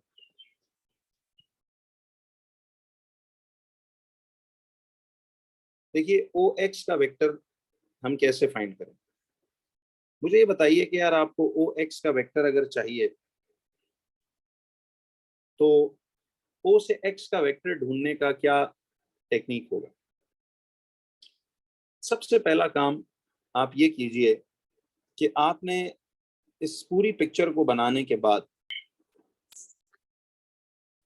तो सबसे पहले देखिए, आपको उसने सवाल में तो क्लियर हो गया ना कि पोजीशन वेक्टर ऑफ एक्स पूछा है, यानी आपने ढूंढना अल्टीमेटली ओ एक्स। मैं आपको बच्चों इसके ना 3 बेसिक से स्टेप्स बताता हूँ बुनियादी। उम्मीद है आपको ये लफ्जों से पिक्चर क्रिएट करना तो समझ आ गई। अब इसमें सबसे पहले स्टेप 1 में देखिए, आपने स्टेप 1 में इसमें सबसे पहले करना क्या है कि उसने आपसे पूछा है, तो मैं एक अपना देखिए दिमाग लगा लेते हैं हम लोग कि यार किस तरह पहले इसमें क्या ढूंढना चाहिए। देखो, आपको इस साइड के रेशियोज गिवन है, ढूंढना हमने एक्चुअली ये ओ एक्स है। क्या ख्याल है बच्चों, मेरे पास ये ओ पी का वेक्टर भी एल्जेब्रिकली अवेलेबल है और ओ क्यू का भी अवेलेबल है, तो क्या मैं पहला काम इस पी क्यू का वेक्टर नहीं ढूंढ सकता? देखिए, मैं अगर सबसे पहले स्टेप में इस पी क्यू का वेक्टर तलाश करूं तो ये कैसे मिलेगा मुझे? देखिए, पी क्यू का वेक्टर मैं ढूंढूंगा तो याद रखिए P is the starting point. देखो, पी अगर स्टार्टिंग पॉइंट है तो मैं सबसे पहले पी से ओ की तरफ आऊंगा, P O plus O Q. ठीक, पी से मुझे क्यू पे जाना है, तो अगर मुझे पी से क्यू की तरफ जाना है तो P is my starting point. तो मैं पी से ओ आऊंगा पहले और फिर ओ से क्यू जाऊंगा। तो मतलब P O and plus O Q. इसके जरिए मैं सबसे पहले काम तो ये करूंगा कि अब देखिए, पी से ओ की तरफ जा रहा हूं, ऑपोजिट जा रहा हूं ना टू द गिवन वेक्टर। तो अगर ये ओ से पी जाते वक्त पॉजिटिव एस है तो पी से ओ जाते वक्त तो मैं इसको माइनस एस नहीं लिख दूंगा। P O is minus S plus, अब देखिए P से O माइनस S है और प्लस O से Q जाना है, तो आपको इसको क्या लिखना पड़ेगा, ये आना पड़ेगा इसको T। ठीक है जी। तो इसका मतलब ये हुआ कि PQ जो है, PQ जो है वो T माइनस S, हमारे पास ये ऐसे करके यूं आ रहा है। तो PQ जो है वो T माइनस S, यहाँ पे हम इस तरह से यूं लिख लेंगे। तो अब जरा मैं इसको चलें एरोज भी मिटा देता हूँ, क्योंकि अब हमें पता है कि ये इन्हीं के ही वेक्टर्स हैं। तो जैसे ही बच्चों ये निकल आए आपके पास T माइनस एस, यानी this is T minus S के बराबर वेक्टर। तो स्टेप 2 में अब मैं क्या कर लेता हूँ, किसी स्टेप 2 में मैं इसका निकाल लेता हूँ यहां से, जरा देखिएगा। स्टेप 2 में मैं यूं करूंगा कि अब यूजिंग द रेशो मेथड्स क्या मैं ये पूरा क्यू एक्स का वेक्टर भी ढूंढ सकता हूँ। देखिए अगर मैं इस क्यू एक्स का वेक्टर भी तलाश कर लूँ, ये मैं क्यों कर रहा हूँ, देखो पी क्यू मेरे पास निकल आया एल्जेब्रिकली। अब मैं अगर क्यू एक्स का वेक्टर भी निकाल लूंगा तो ये पूरा का पूरा पी एक्स भी निकल आएगा। तो फिर ओ एक्स ढूंढने में आसानी होगी कि मैं ओ से पी और फिर पी से एक्स चला जाऊं, या मैं ओ से क्यू और क्यू से एक्स चला जाऊं। तो इधर वे इट बी करेक्ट। तो पहला काम ये पी क्यू ढूंढना जरूरी था। अब देखिए आपको रेशो मेथड पता है कि देखिए अगर ये 4 यूनिट्स का वेक्टर टी माइनस एस है, देखिए ये पी क्यू पूरा 4 यूनिट्स है, अगर ये टी माइनस एस के बराबर है तो मैं यूं लिखूंगा ना कि अगर 4 units it is equal to T minus S. देखिए ये पूरा पी क्यू का वेक्टर है 4 units equal to T minus S, तो फिर ये क्यू एक्स का वेक्टर 3 यूनिट्स कितने के बराबर होगा। तो हम इसमें लिखेंगे कि 3 यूनिट्स इज इक्वल टू, आपके पास ये आ जाएगा क्यू एक्स। देखिए जिस तरफ ये जा रहा है ना, पी क्यू 4 यूनिट्स था तो वो टी माइनस एस है, तो फिर इस लिहाज से ये क्यू एक्स 3 यूनिट्स, ये कितना होगा। तो हम यहाँ से क्रॉस मल्टीप्लाई करेंगे तो ये आएगा 4 times the Q X is equal to 3 times T minus S. तो इधर से आपके पास क्यू एक्स निकलेगा कितना, ये निकलेगा 3/4 ऑफ टी माइनस एस। ठीक है जी। तो this will B 3/4 bracket T minus S, ये करके ऐसे आ जाए। अच्छा अब जैसे ही आपके पास ये वैल्यू निकले, थोड़ा सा ये जरा टाइट हो जाएगा लिखते वक्त, लेकिन 3/4 ब्रैकेट टी माइनस एस। ठीक है जी। ये फौरन साथ आपने जवाबात मेंशन करना।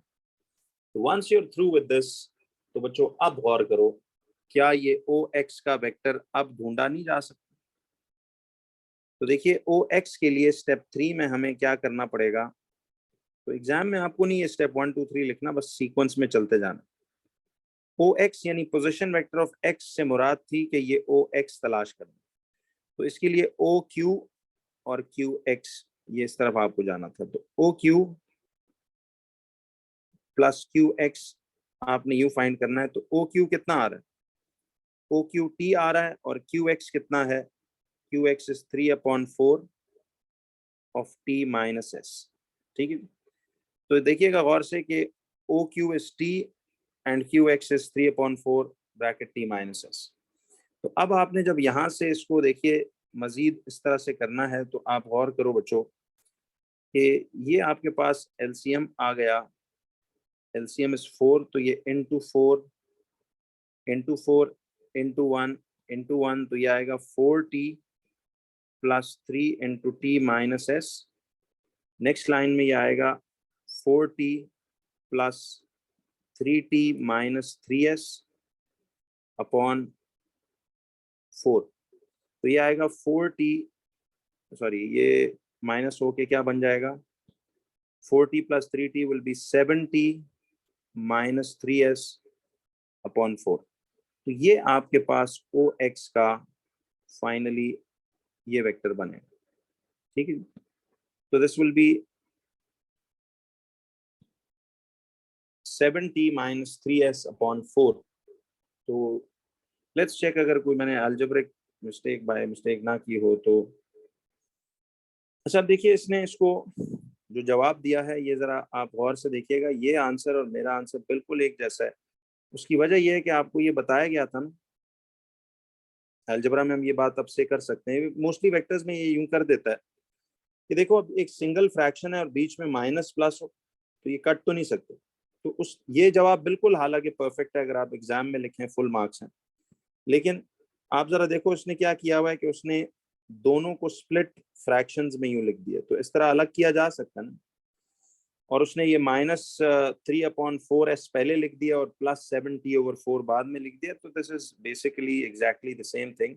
देखिए -3/4s जो हमारा इधर आंसर आ रहा था, सी इधर भी -3/4s पहले लिख रहा है और +7/4t यानी +7/4t, तो this is exactly the same thing. 3 marks basically for all this working. तो उम्मीद है बच्चों आपको ये बात अब बिल्कुल सही समझ आएगी। तो जैसे ही जवाब आ जाए आप इसी फॉर्म में, चलो इसको रहने दो बेशक, 70 - 3s/4 ये ओ एक्स का वेक्टर निकल आएगा। अच्छा, आप चाहते तो ओ से एक्स तक यूं भी कर सकते थे कि मैं पूरा ओ पी चला जाऊं और फिर मैं पूरा पी एक्स, बट वो लंबा काम हो जाता, उसमें फिर इसको भी P Q plus Q x दोनों को ऐड करना, फिर इसको करना, तो काफी लंबी अलजेब्रिक वर्किंग बन जाती। बहरहाल ईदर वे इट्स करेक्ट। यहाँ तक क्लैरिटी है सब कुछ। अच्छा, अब जरा ये बच्चों मैं आपको जरा ये ग्राफ्स का एक मॉडल क्वेश्चन बताता हूँ। देखिए इस मॉडल क्वेश्चन ऑफ ग्राफ्स के बाद आपको ग्राफ्स के सवालों में कम से कम मसला अब नहीं होना चाहिए, क्योंकि ये बहुत ही सिंपल आपके क्वेश्चन आंसर्स होते हैं। तो देखिए इसमें तो आपको स्ट्रेट अवे पहला सवाल उसने ये दिया हुआ है, कहता है कि the table shows some values for, the table shows some values for y is equal to x/2 - 1/x। कहता है कि ये ग्राफ में हमें ये टेबल्स बता रहा है x/2 - 1/x के, और वो अब कहता है कि आपने कंप्लीट करना है टेबल को। अच्छा जी, अब मुझे ये बताइए कि आपने इस टेबल को कंप्लीट करना, how do you complete this table. तो जरा गौर से देखिएगा, अब टेबल को मुकम्मल करने का तरीका क्या है, जरा ये देखिए। अब आपको इसमें ना इक्वेशन गिवन होगी, कैलकुलेटर पे सिंपली आपने पहले ना जरा एक दफा कोई मॉडल वैल्यू पुट करके x की वैल्यू -2 पुट करके जरा इस इक्वेशन में x तमाम जिधर जिधर x है उधर -2 पुट करके देखो। आप जिस तरह कीज फीड इन कर रहे हो उसके मुताबिक y -0.5 ही आ रहा है। अगर ऐसा आ रहा है तो बस फिर क्या करना है, रिप्ले का बटन दबा के बस जो जो मिसिंग वैल्यूज ऑफ x हैं उनको फिलअप करके तो आपने वहां से इनकी जो 3 मार्क्स हैं वो बेसिकली स्कोर करना है। तो हम ये कर लेते हैं कि सबसे पहले तो इस कैलकुलेटर के मॉडल में ये चेक कर लेते हैं यहाँ पे कि देखिए ये -2 है, ठीक है। वही डब्बा इसमें देखें ना, इक्वेशन की ये फॉर्मेट डालें बॉक्स अपॉन बॉक्स, तो इसमें यूं बॉक्स डाल दें, फिर ब्रैकेट, इस x की जगह जरा -2 पुट करके देखो ताकि पता तो लगे ना कि जो मैं आगे करूंगा वो सही है।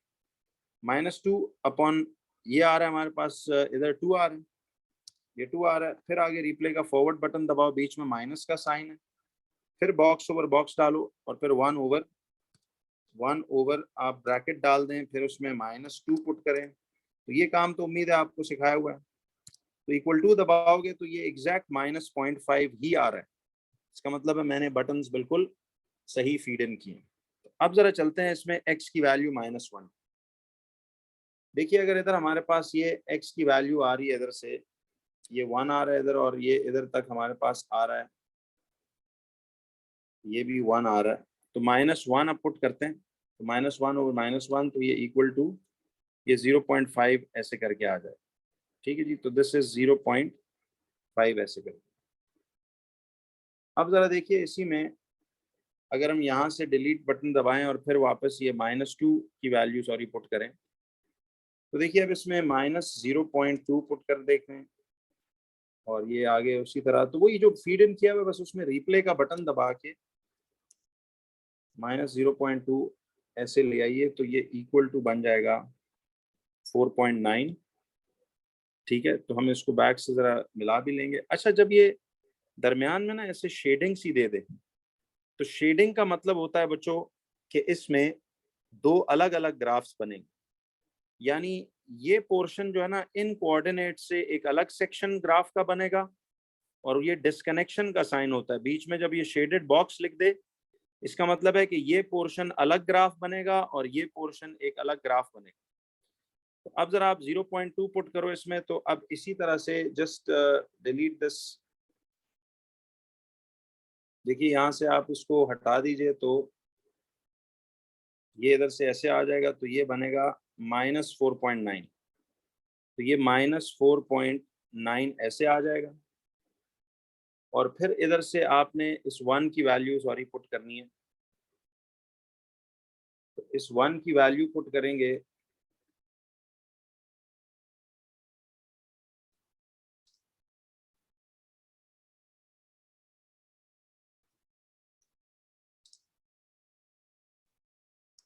तो ये आएगा -0.5, तो ये अगेन इधर आप इसको -0.5 ऐसे करके लिख देंगे। तो ये आपने ना जरा पहले वैल्यूज, उम्मीद है कैलकुलेटर पे ये आपको बॉक्स ओवर बॉक्स करके एग्जैक्ट ही फॉर्मेशन डालें तो आपको निकल आएगी। तो देखिए यहाँ पे भी हम चेक कर लेते हैं, 0.5 हमारी पहली वैल्यू थी, देखिए 0.5 थी, दूसरी 4.9, दूसरी 4.9 है, इधर -4.9 है, इधर -4.9 है, और इधर -0.5 है, इधर -0.5। तो ये बिल्कुल इसका मतलब है हमने सही वैल्यूज यहाँ से ये प्लेस इन की। अच्छा, अब एक बात याद रखिएगा कि ये जो हमारे पास पॉइंट्स निकल आए, कंप्लीट द टेबल तो हो गया for 3 marks. Now what do we need to do, वो कहता है draw the graph of this equation for X. अब देखो ये बात जरा समझने की कोशिश करो, वो कह रहे हैं इस इक्वेशन का ग्राफ बनाएं, यानी टेबल के पॉइंट्स प्लॉट करके ग्राफ बनाना है फॉर एक्स की वैल्यूज -2 से 0.2 तक। यानी वो कह रहे हैं देखो एक्स की वैल्यू -2 से -0.2 तक ये एक अलग ग्राफ का सेक्शन बनाओ, ये एक अलग ग्राफ का सेक्शन बनाओ, क्योंकि बीच में एक शेडिंग सीधी आई हुई। इस शेडिंग का बॉक्स का मतलब याद रखिएगा कि इसका मतलब है ये दो सेक्शंस ऑफ द ग्राफ बनेंगे, ये अलग ग्राफ बनेगा और ये अलग कर्व बनेगी, ये दो अलग अलग कर्व्स बनेंगी जिनको कनेक्ट नहीं करना। और कहता है एंड एक्स की वैल्यू, फिर कहता है ग्राफ बनाओ 0.2 से 2 तक, तो एक्स की वैल्यू 0.2 से 2 तक इस पोर्शन का कहता है, यानी कि एक अलग ग्राफ बना। अच्छा जी, अब आपको सारा कुछ तो उसने स्केल वेल करके वैल्यूज प्लॉटिंग दी हुई है सारी, तो आपने सबसे पहले तो ये देखना है, मैंने क्या कहा था, पॉइंट्स प्लॉटिंग से पहले एक्स एक्सिस पे भी एक डिवीजन की वैल्यू मालूम कर लो, और वाई एक्सिस पे भी देख लो कि यार वो जो एक छोटा सा डब्बा है वो कितना अमाउंट को रिप्रेजेंट कर रहा है। तो मुझे ये बताइए, हम सबसे पहले जाके देखेंगे कि हमारे पास ये जो एक्स एक्सिस है, जरा चेक कीजिएगा बच्चों, ये बात बड़ी इंपॉर्टेंट है कि देखिए मुझे ये बताएं कि अगर ये पूरा का पूरा यहाँ तक 1 है, तो ये बीच में लाइन जो होगी ये क्या होगी, सी शुडंट दिस बी, ये बहुत ज्यादा लंबा गैप हो ना, तो आप पहले उनको यूं लेबल करके ऐसे लिखा करें, ये 1.0.5 होगा।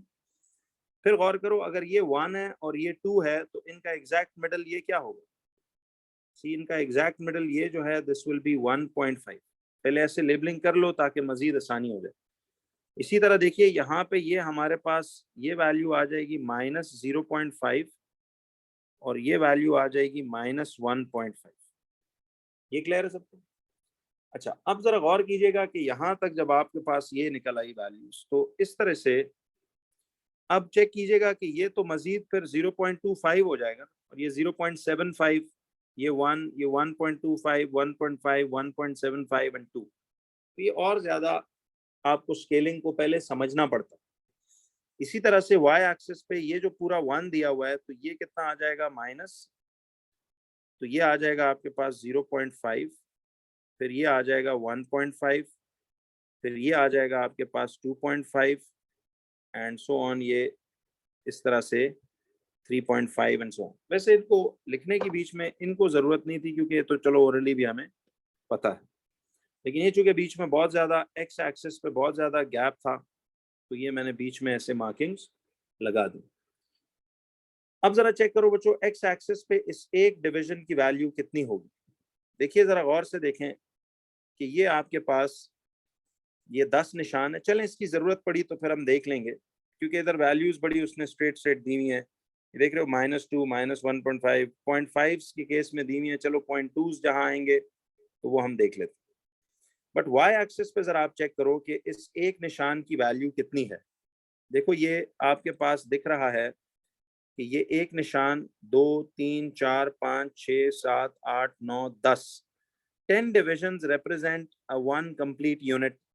तो फिर एक निशान will represent कितना? तो see if one, तो ये आ जाएगा आपके पास 0.1 यूनिट।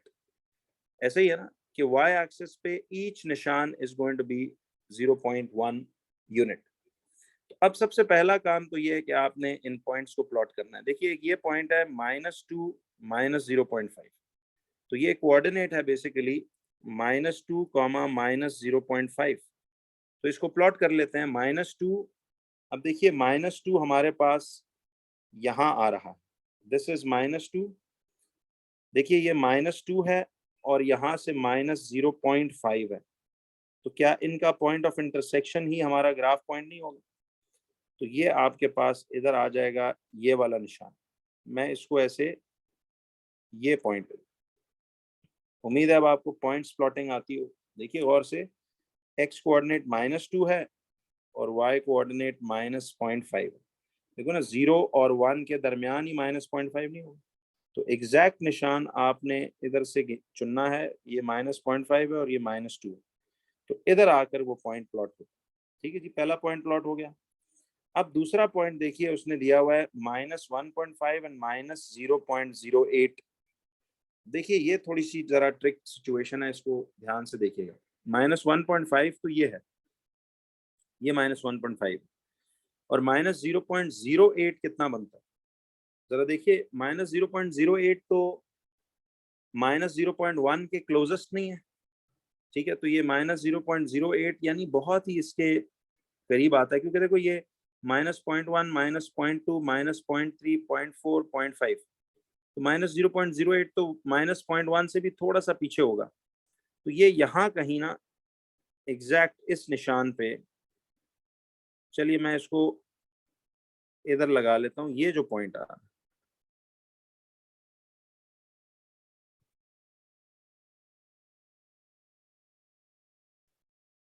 ये पॉइंट, तो आप देख रहे हो कि -1.5 एंड -0.08 इस तरह से आ जाएगा। यानी देखिए इसमें -1.5 ये है और -0.08 बहुत ही -1 के 0.1 के करीब है। ठीक है जी, तो एक ये पॉइंट हो गया। फिर आप देखिए ये जो पॉइंट है -1 और 0.5, तो अब देखिए -1 और 0.5 जो है, -1 ये आ रहा है और 0.5 ये आ रहा है, तो इनका junction, this is the point where we will draw our circle. फिर गौर करो, नेक्स्ट में कहता है -0.5 एंड 1.75, तो -0.5 और 1.75। तो अब गौर कीजिए बच्चों, -0.5 तो ये है और 1.75 जो है वो, देखिए ये 1.5 है, 1.75 एग्जैक्ट इसके दरमियान यहाँ कहीं होगा। तो देखो अब आपको स्केलिंग वेलिंग सिखाई हुई है, तो अब आपने इस निशान के बिल्कुल यहाँ पर ये पॉइंट, ठीक है, तो ये एहतियात से बस आपने करना है कि -0.5 ये आ रहा है और 1.75 ये आ रहा है। ठीक, तो बस ये एक क्वेश्चन थोड़ा सा अक्सर ऐसा आ जाता है। तो अब इसी तरह से -0.2 और 4.9, -0.2 और 4.9। देखिए -0.2 कहाँ पे आएगा बच्चों? गौर करो जरा कि आपको एक्स एक्सिस पे ईच निशान कितना रिप्रेजेंट करता है। जरा ये देखिएगा, अगर ये 10 निशान है, सी 10 निशान, अगर बल्कि यूं कर लेते हैं कि ये 10 डिविजन्स अगर 0.5 को रिप्रेजेंट कर रहे हैं, सी 10 डिविजन्स अगर 0.5 को रिप्रेजेंट कर रहे हैं, तो एक डिवीजन जो छोटा सा है ये कितने को करेगा? तो ये आएगा 0.05। एक निशान फिर यहाँ 0.05 को करेगा, तो यहाँ हम यूं लिख भी लेते हैं 0.05 यूनिट। तो अब इस लिहाज से मुझे जरा बताइए कि -0.2 फिर कहाँ पे लाई करता है? देखो एक निशान 0.05 है ना, तो यहाँ से ये -0.05, ये -0.1, फिर ये -0.15, -0.2, ये -0.25, फिट बैठ रही है ना बात? तो इसका मतलब है -0.2 यहाँ आता है, ठीक है। This is where -0.2 lies. तो अगर आप क्लियरली लुक इनटू करें तो देखिए ये आ रहा है ना आपके पास, ये -0.05, ये -0.01, -0.15, -0.2, ये -0.25, -0.3, -0.35, -0.4, -0.45 और -0.5। तो ये काउंटिंग सही बैठ रही है। तो -2 के सामने हमने किसके साथ वो लगाना है प्लॉट, -0.2 और 4.9। तो -0.2 और 4.9 कहाँ आता है? जरा देखिए बच्चों, -0.2 ये आ रहा है और आपके पास 4.9 जो है वो ये आ रहा है। तो गौर कीजिएगा कि -0.2 और 4.9 ये इसका जवाब होगा, ठीक है जी, -0.2 और 4.9।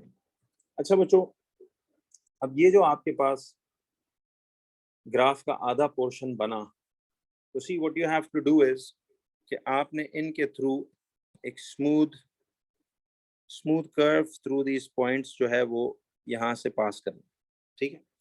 अब मैं आपको इसका जो स्केच बना के दिखा रहा हूँ, जरा गौर से देखिएगा। इसमें देखिए आपने इसमें यहाँ से ना ये जो स्केच बनाना है, बेसिकली इस तरह से आप पॉइंट्स थ्रू द स्केच जो है वो यहाँ से निकलवा लो, ठीक है। तो ये आपके पास एक स्मूथ फ्री हैंड कर्व इस तरह से यूं बन जाएगी, ठीक है। अच्छा, अब जरा आइए इसमें इसको यहाँ से जरा इसका स्मूथ आप कर लीजिए। तो ये स्मूथ पॉइंट्स, तो इस तरह ये एक अलग सेक्शन ऑफ द ग्राफ बनेगा और अब आपने इस साइड को एक अलग सेक्शन ऑफ द ग्राफ बनाना। अब देखिए 0.2 और -4.9, तो 0.2 अब किधर आता है? देखिए ये वही था ना कि 0.1, 0.05, 0.1, 0.15, 0.2, ये आता है 0.2 इधर, और उसके साथ y कितना आ रहा है, -0.4.9। तो -4.9 कितना आएगा यहाँ से, तो ये -0.2 इस लेवल में आ रहा है, ठीक है, इस मिड वे से थोड़ा एक डब्बा पीछे, और 4.9 इधर आएगा। तो मैं इसको पॉइंट पुल आउट कर लेता हूँ, ये एग्जैक्ट इस जगह पे देखो यहाँ बनेगा, ठीक है। तो जिसमें -0.2 आ रहा है और 4.9 इस तरह आ रहा है। तो देखिए ये 4.9 है और वो -0.2 है, तो इनका जंक्शन ये पॉइंट होगा। अच्छा, अब अगला सवाल देखिए, उसमें वो कहता है कि 0.5 और -1.75 है। अब 0.5 और -1.75, तो ये 0.5 है और -1.75 है, तो इसका मतलब है कि ये बेसिकली यहाँ पे आता है। तो ये -0.5 और -1.75 ये आ जाएगा। फिर देखिए इसमें नेक्स्ट जो उसने दिया हुआ है 1 और -0.5, तो ये 1 है और -0.5, तो 1 और -0.5 तो यहाँ पे लाया करता है, तो ये तो इजी है, 1 एंड -0.5। तो ये मैं चूंकि समझा रहा हूँ ना आपको, इसलिए it's taking a little time, otherwise इतना वक्त ये नहीं लेना चाहिए इसको। अच्छा, इसी तरह से 1.5 और 0.08, तो 1.5 और 0.08 बिल्कुल यहाँ कहीं स्टार्ट में आएगा। देखें ना, 0.1 ये है, तो 0.08 तो बिल्कुल उसके करीब तरीन होगा। तो ये बेसिकली इस तरह से एक पॉइंट रफली हमने यहाँ मार्क कर लिया, ठीक है। और फिर अगला पॉइंट है 2 और 0.5। तो देखिए 2 और 0.5 जो है वो यहाँ पे बनता है, ठीक है। अब इन पॉइंट्स को आपने एक स्मूथ फ्री हैंड कर्व से जोड़ना है। तो how do will you do that?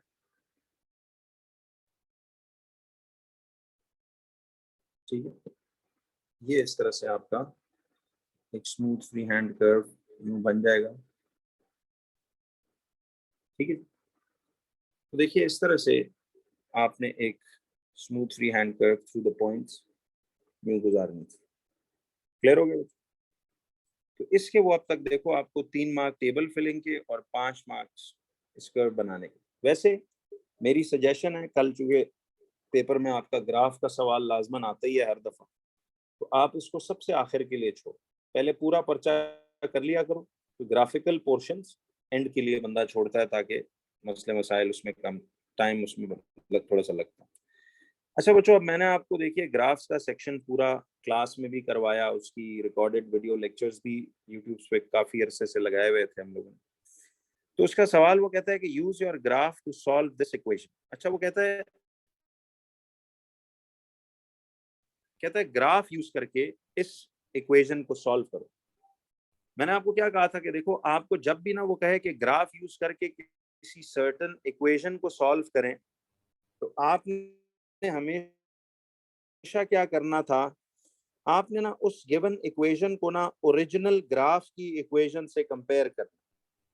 देखिए अब मैं आपको इधर ओरिजिनल ग्राफ की इक्वेशन लिख के दिखाता हूँ। वो थी ग्राफ की इक्वेशन ये, तो ये y two x upon two minus 1/x, ये आपको उस कर्व की ओरिजिनल इक्वेशन है। ठीक है, ये उस कर्व्स की इक्वेशन है जो हमने ऊपर बनाई। अच्छा, तो अब याद रखिए, कहता है कि use your graph to solve the equation. अब मुझे बताओ बच्चों, आपको मैंने क्या कहा था कि आपने इस गिवन इक्वेशन को इस कर्व की इक्वेशन से कंपेयर करना। जरा देखिए, इस गिवन इक्वेशन में कर्व का x अपॉन टू यानी ये देखो मौजूद है, कर्व वाला x अपॉन टू मौजूद है। इस इक्वेशन में जरा देखो, कर्व वाला -1/x ये मौजूद है, बिल्कुल मौजूद है। तो क्या मैं इस पूरी चीज की जगह क्या मैं यहां से y को रिप्लेस कर सकता हूँ? See, can I replace x upon two? देखिए ना, इस x अपॉन टू -1/x को x अपॉन टू -1/x इधर इक्वल टू किसके है? y के ना। तो क्या मैं इस पूरे के पूरे बॉक्स को y के अल्फाबेट से रिप्लेस कर सकता हूँ? बिल्कुल कर सकता हूँ। तो y इज इक्वल टू ये आ जाएगा -3.5। तो y की वैल्यू आ जाएगी -3.5 ऐसे करके। ये बात सबको क्लियरली समझ आती है कि y की वैल्यू -3.5 जो है वो ऐसे करके निकल आएगी। अच्छा भैया, आप एक बात जरा समझो, सुनो। तो आपके पास ये जो वैल्यू आ रही है x की, ये -3.5 ऐसे करके यूं निकल आएगी। अब मेरा आपसे क्वेश्चन ये था, सुनिएगा ध्यान से, कि y इज इक्वल टू -3.5, आपके पास ये वैल्यू इस तरह से आ गई। आपने ये सोचना था बच्चों कि अगर ये y इक्वल टू -3.5 है, तो अब हमें क्या करना चाहिए? जरा गौर से देखना। ये तो ये y इज इक्वल टू -3.5 ऐसे करके हम यूं लिख लेंगे। अब क्वेश्चन आपसे ये था, जरा गौर कीजिए, कि जब आप इधर से ये लिख लेते हो -3.5, तो अब हम एक काम करेंगे कि ये जो लाइन है y is equal to -3.5, see when you replace this thing with y, तो ये y इक्वल टू -3.5 है। तो असल में ये पूरी शक्ल, ये इक्वेशन थी y इज इक्वल टू -3.5। जब ये लाइन ड्रॉ हो जाए आपसे, y की फॉर्म में आप उस लाइन को कन्वर्ट कर दो, तो y इज इक्वल टू -3.5 आपको पता है कि ये एक हॉरिजॉन्टल लाइन होगी, जो कि ये देखिए -3.5 है। तो ये -3 और -4 के बिल्कुल दरमियान में यहाँ पे y इक्वल टू -3.5 की ऐसी एक हॉरिजॉन्टल लाइन ये यूं बनेगी। तो मैं यहाँ से रूलर से ये बना लेता हूँ कि x इज इक्वल टू -3.5 से एक हॉरिजॉन्टल लाइन यूं करके हम ऐसे गुजारेंगे, और इस पे इसकी इक्वेशन भी लिखेंगे कि y इज इक्वल टू -3.5 है। याद आया? ये एक बड़ा अहम क्वेश्चन पूछता है वो अक्सर, के जिसमें हम इक्वेशन से कंपेयर करके पहले वो y निकालते हैं और फिर इस तरह की एक इक्वेशन बनाते हैं और फिर उस लाइन को ग्राफ पे जाके ड्रॉ करते हैं। ये y इज इक्वल टू -3.5 की लाइन ये है। और आपको पता है कि इसका सोल्यूशन ये होता है कि जिधर ये, सुनना आप जरा देखिए, जिधर ये आपका जो ग्राफ है, ध्यान से देखिएगा, जिधर आपका ये लाइन, जिधर ये लाइन आपकी इस कर्व से इंटरसेक्ट करती है, आपने उस इंटरसेक्शन पॉइंट के सामने जाकर इधर से उस x की वैल्यू बतानी होती है, यही इसका सोल्यूशन होता है। तो मैं अगर यहाँ से आपको देखिए इस पॉइंट ऑफ इंटरसेक्शन से आपको बताऊं कि ये क्या बनता है, तो देखिए इस इंटरसेक्शन पॉइंट से आपने जाकर ये देखिए इस इंटरसेक्शन पॉइंट से जाकर आपने सामने ऊपर टॉप पे देखना है कि ये हमारी वो x की वैल्यू है, ठीक है। तो इसको और से अगर आप देखिए तो ये आता है हमारे पास कितना, देखें, सी दिस विल बी ये वाली वैल्यू, तो सी इफ दिस वाज 0.5 तो ये उसका भी आधा है, तो ये 0.25 नहीं बनती x की वैल्यू। तो ऐसी डॉटेड लाइन दिखा के तो आपने इधर जवाब लिखना था x इक्वल्स टू 0.25। ये था इस पूरी इक्वेशन का सोल्यूशन।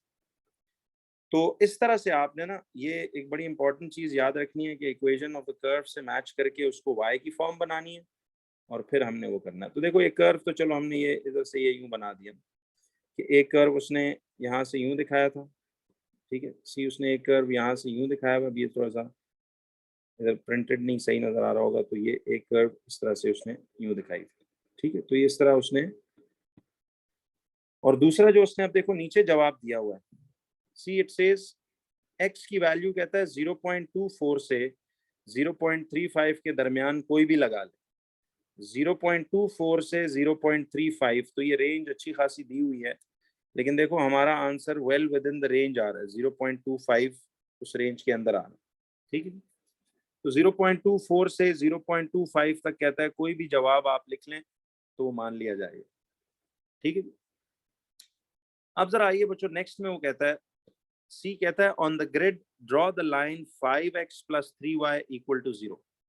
मैंने आपको क्या बताया था कि जब भी वो हमें कोई लाइन ग्रिड पे ड्रॉ करने को बोले, सबसे पहला काम आपने उसमें y को सब्जेक्ट बनाना। तो ये आएगा 3y = -5x और y will be equal to -5x/3 और 0 तो खत्म ही हो गया। तो अब आपने इसका टेबल बनाना है। याद है उस टेबल में x y की 3 वैल्यूज लेनी होती हैं। जब भी कोई स्ट्रेट लाइन आप बनाते हो तो आपने हमेशा उस टेबल में 3 वैल्यूज लेनी है। अच्छा 3 वैल्यूज, अब देखो आपने, वैसे तो आपके पास अब अवेलेबल वैल्यूज ऑफ x -2, -1, 0, 1 और 2 हैं।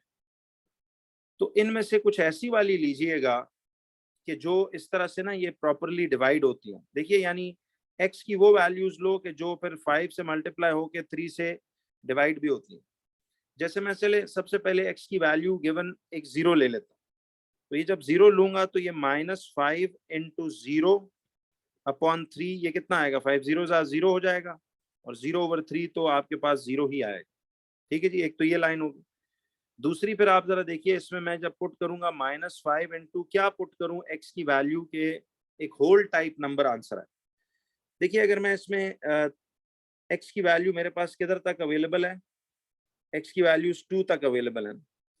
तो अगर हम यूं कर लें, चलें ऐसे करते हैं, x की वैल्यू 1 लगा लेते, तो ये 1 लगाएंगे तो -5/3 कितना आएगा, तो देखिए -5/3 जो है ये आता है, -5 डिवाइड बाय 3 कैलकुलेटर पे कीजिए तो यार है -1.66। तो y की वैल्यू आ रही है -1. चलें 67 कर लेते, ठीक है। तो इसका मतलब है कि ये -1.67 आ रहा है। और फिर x की वैल्यू अगर मैं 2 पुट करूं, चले 1 पुट करके आप जरा 2 पुट करते हैं, -5 × 2/3 तो ये कितना आएगा, -10 डिवाइड बाय 3 आ जाएगा जी -3 पॉइंट, तो ये -3.33 आ रहा है। तो आपने जब x की वैल्यू 2 ली तो y -3.33 आ रहा है। तो अब आपने इन तीनों पॉइंट्स को प्लॉट करना है। देखिए 0 0 कहाँ पे लाई करता है, अब ये लाइन ड्रॉ करनी है ना, तो 0 0 ये आपके पास ओरिजिन आ गया, ठीक है। फिर दूसरा पॉइंट कौन सा था, ये एक आ रहा है 1 और -1.67, तो एक है 1 और -1.67, तो ये -1.5 है, -1.6 है, -1.7, तो 6 7 कुछ इसके दरमियान में कहीं होगा ना। तो 1 and -1.67 विल बी समवेयर सी इस जगह, ठीक है। और दूसरा पॉइंट था हमारे पास 2 एंड -3.33, तो ये आएगा आपके पास 2 एंड -3.33, तो ये देखिए ये आपके पास 2 इधर आ रहा है और -3.33 इधर आएगा कि देखो 3 है, ये 3.1, 3.2, 3.3, 3.4, तो 3.33 इसके बहुत करीब कहीं यहाँ कहीं आ जाएगा। ठीक है जी, ये एक मिनट जरा इसके साथ मिक्सअप ना हो, मैं इसको मिटा देता हूँ यहाँ से।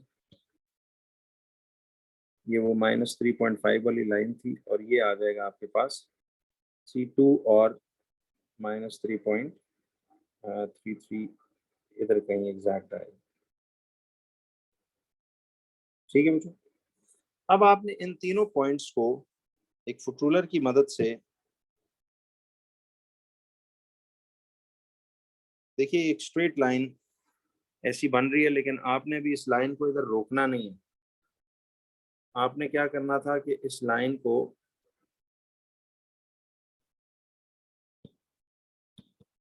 एक सेकंड ये देखिएगा दोबारा से,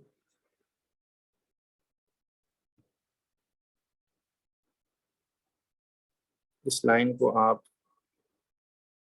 याद है मैंने क्या कहा था कि जिधर तक आपके पास ग्रिड अवेलेबल हो आप उधर तक इस लाइन को यूं ले जाए।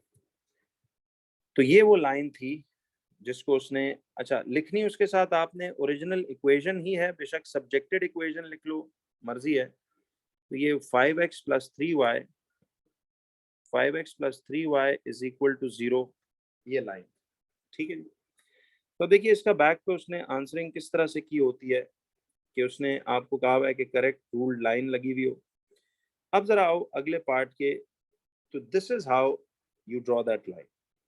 ठीक है बच्चों, तो ये एक सवाल model question should be enough to guide you के कैसे हमने, क्योंकि क्लास में भी काफी किए हुए। अब वो कहता है जी write down the x coordinates of each point, write down the x coordinates of each point where this line 5x + 3y crosses the graph of y = x/2 - 1/x। देखो ये तो उस कर्व का ग्राफ है, यानी वो ये कहना चाह रहा है कि आपने x कोऑर्डिनेट्स लिखने हैं ईच पॉइंट के, जहां ये वाली लाइन जो आपने ड्रॉ की वो क्रॉस करती है उस कर्व को। तो ये कितने पॉइंट्स पे देखिए इस कर्व को क्रॉस कर रही है, जरा ये देखो, ये आपके पास ये कर्व जा रही है ये वाली, और ये कर्व, ये उसकी इक्वेशन थी, और ये वो लाइन है जो आपने अभी ड्रॉ की। तो अब ये देखो कि ये किस किस पॉइंट पे जाके ये क्रॉस कर रहा है कर्व को, तो आप इन पॉइंट्स को बेशक ऐसे यू मार्क कर लो। तो देखिए यहां से मैं अगर देखूं तो एक तो मेरे पास वो ये जवाब दे रहा है, ठीक है, this is the answer that I am getting, और एक हमारे पास ये जवाब आ रहा है ऐसे करके। तो अब अगर हम यहाँ से देखें तो एक ये वाला आंसर है और एक ये वाला आंसर। तो इसमें एक्स के जवाब देखिए क्या आते हैं, गौर से देखो बच्चों, ये आपके पास आ रहा है -0.5, ठीक है जी, ये -0.6, ये -0.7। तो इसका मतलब है कि ये x का एक वैल्यू -0.7 आ रहा है, और एक x की वैल्यू आ रही है आपके पास, ये 0.5 है, 0.6 है और 0.7 है। तो एक पॉजिटिव 0.7 आ रहा है, ठीक है, काउंटिंग बेशक स्केल की करके देखो, और इन वैल्यूज को ना यहाँ पर मेंशन भी करना होता है। तो x की एक वैल्यू आ रही है आपके पास -0.7 और एक आ रही है x की वैल्यू +0.7। ठीक है, तो ये दो जवाब आपके पास यूं करके जब निकल आते हैं, तो एक आ रहा है देखो इधर से -0.7। अब देखो उसने कहा है -0.7 to -0.65 one of the answers होना चाहिए, और एक जवाब 0.65 टू 0.7 होना चाहिए। तो हमारे तो एग्जैक्ट ये दोनों ही आ रहे हैं। तो आपने थोड़ा सा एक्यूरेसी के साथ चलना है, तो उस रेंज के अंदर आपको लाई करना चाहिए। अब देखिए वो कहता है make y the subject of the equation, जरा देखिए, कहता है make y the subject of the equation 5x + 3y = 0। अब y को आपने सब्जेक्ट बनाना है इस इक्वेशन, तो ये तो ऑलरेडी हमने बनाया हुआ भी है ऊपर, दोबारा से कर लेते हैं, चलें, फ्री के 2 मार्क्स हैं। तो अब इसमें 5x + 3y = 0 है, तो ये 3y = -5x होगा, +0 खत्म हो जाएगा। तो y is equal to -5x/3। तो देखिए y इस तरह से सब्जेक्ट यूं बन चुका होगा। तो y is equal to -5x/3, ये हमारा आंसर ऐसे आ जाएगा। अच्छा, अब देखिए यहाँ तक जब आपके पास ये जवाब इसका निकल आया -5x/3, तो पार्ट फोर्थ में इसके क्या किया जाए, जरा देखिए जी। पार्ट फोर्थ में कहता है the answers to part D part 2 are the solutions to kx² equal to 6 where k is integer. कहता है कि ये जो आंसर्स टू डी पार्ट 2 थे ना, are the solutions of this equation. कहता है जहाँ k इंटीजर है, find the value of k showing all your working. 3 marks हैं इसके। देखिए बच्चों, ये डी पार्ट 2 के जवाब थे कौन? डी पार्ट 2 के जवाब जो थे ना, वो ये वाले थे। ठीक है, डी पार्ट 2 के जवाब ये वाले थे।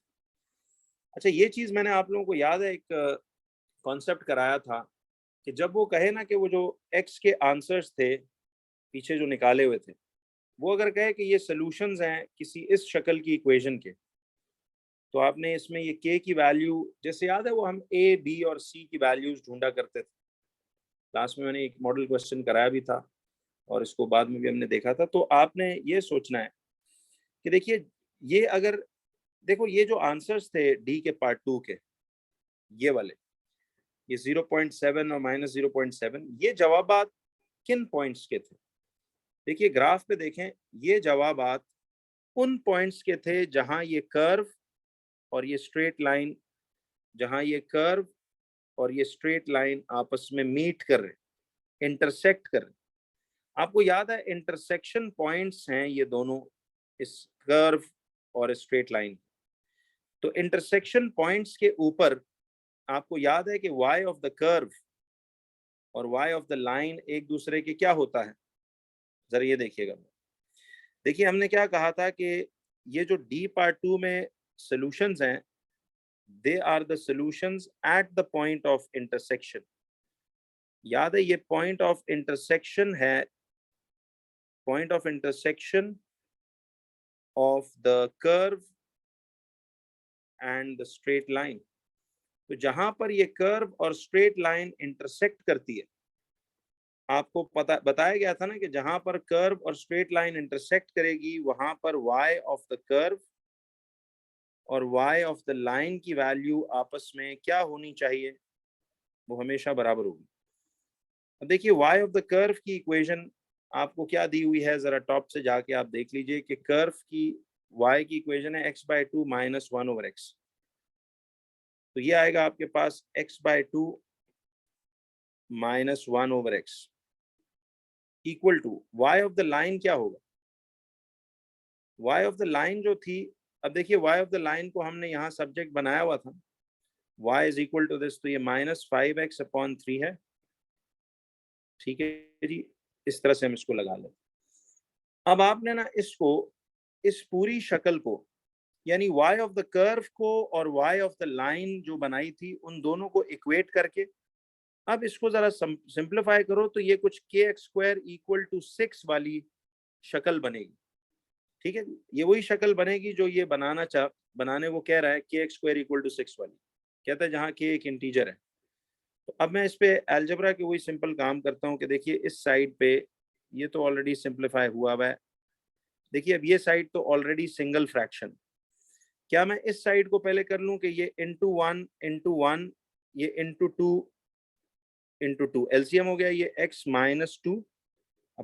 अब क्रॉस मल्टीप्लाई करते हैं जरा, तो ये आएगा 3 × x-2 इज इक्वल टू, ये आएगा आपके पास 2 × -5x। ठीक है जी, तो ये आपके पास बच्चों इस तरह से यूं करके ऐसे आ गए। सॉरी, ये इसका एलसीएम गलत हो गया मुझसे, एक मिनट, इसका एलसीएम जी मुझे बाय मिस्टेक गलत हो गया है, इसको एक दफा फिर करते हैं। देखिए एलसीएम इसका 2x बनता है। ठीक है, दिस इज नॉट x, देखिए ना 2 और x का 2x एलसीएम, तो इसको इंटू एक्स और इसको इंटू टू करेंगे तो ये बनेगा, तो ये आएगा x² - 2, जी सॉरी, इसको अब करेक्ट कर लेते हैं, तो ये आपके पास यूं आ जाएगा, तो ये 3 × x² - 2 equal to -5x × 2x। अब ये बनेगा 3x² माइनस कितना 6 इक्वल टू ये बनेगा आपके पास -10x²। ठीक है जी। अब जरा गौर कीजिए कि अब इस -10x² को मैं उठा के इस तरफ ले आऊंगा लाइक टर्म गैदरिंग और 6 को इधर ले आऊंगा, तो ये आ जाएगा आपके पास 3x² plus 10x² is equal to +6। तो ये आ जाएगा 13x² इज इक्वल टू +6। जरा चेक करो बच्चों, इससे आगे इसको सॉल्व नहीं करना। देखो उसने भी यही नहीं कहा था कि हमारी इक्वेशन kx² इक्वल टू 6 बन रही है, तो kx² इक्वल टू 6 बन रही है, तो देखिए x² तो x² से आप यूं कर दो तो इक्वल टू से गया 6 से गया, तो फिर k डेफिनेटली कौन है? तो बस इसमें उसने एक वैसे आपकी k की वैल्यू मालूम करवाई है, तो वो आपके पास ये चीज इस तरह से आ जाएगी। तो I hope this is clear to you, कोई इसमें मसला वाली बात तो नहीं। तो this is how you had to, ये जब भी ना वो ए बी सी या उसकी वैल्यू निकलवाता है, तो बस आप सिंपली कर्व के y की वैल्यूज और लाइन के y जो ऊपर बनवाया होगा उसको इक्वेट करके वो शक्ल बनाओ जो वो बनाने को कह रहा है। उसमें फिर जो भी ए बी सी के वाई जो भी पूछा है वो आप आराम से निकाल सकते हो। ठीक है जी। तो ये बच्चों जरा ग्राफ्स का एक पूरा फुल फ्लेज वर्किंग और उसके जवाब सवाल थे। उम्मीद है ये आपको बिल्कुल क्लियर समझ में यहाँ तक आए होंगे।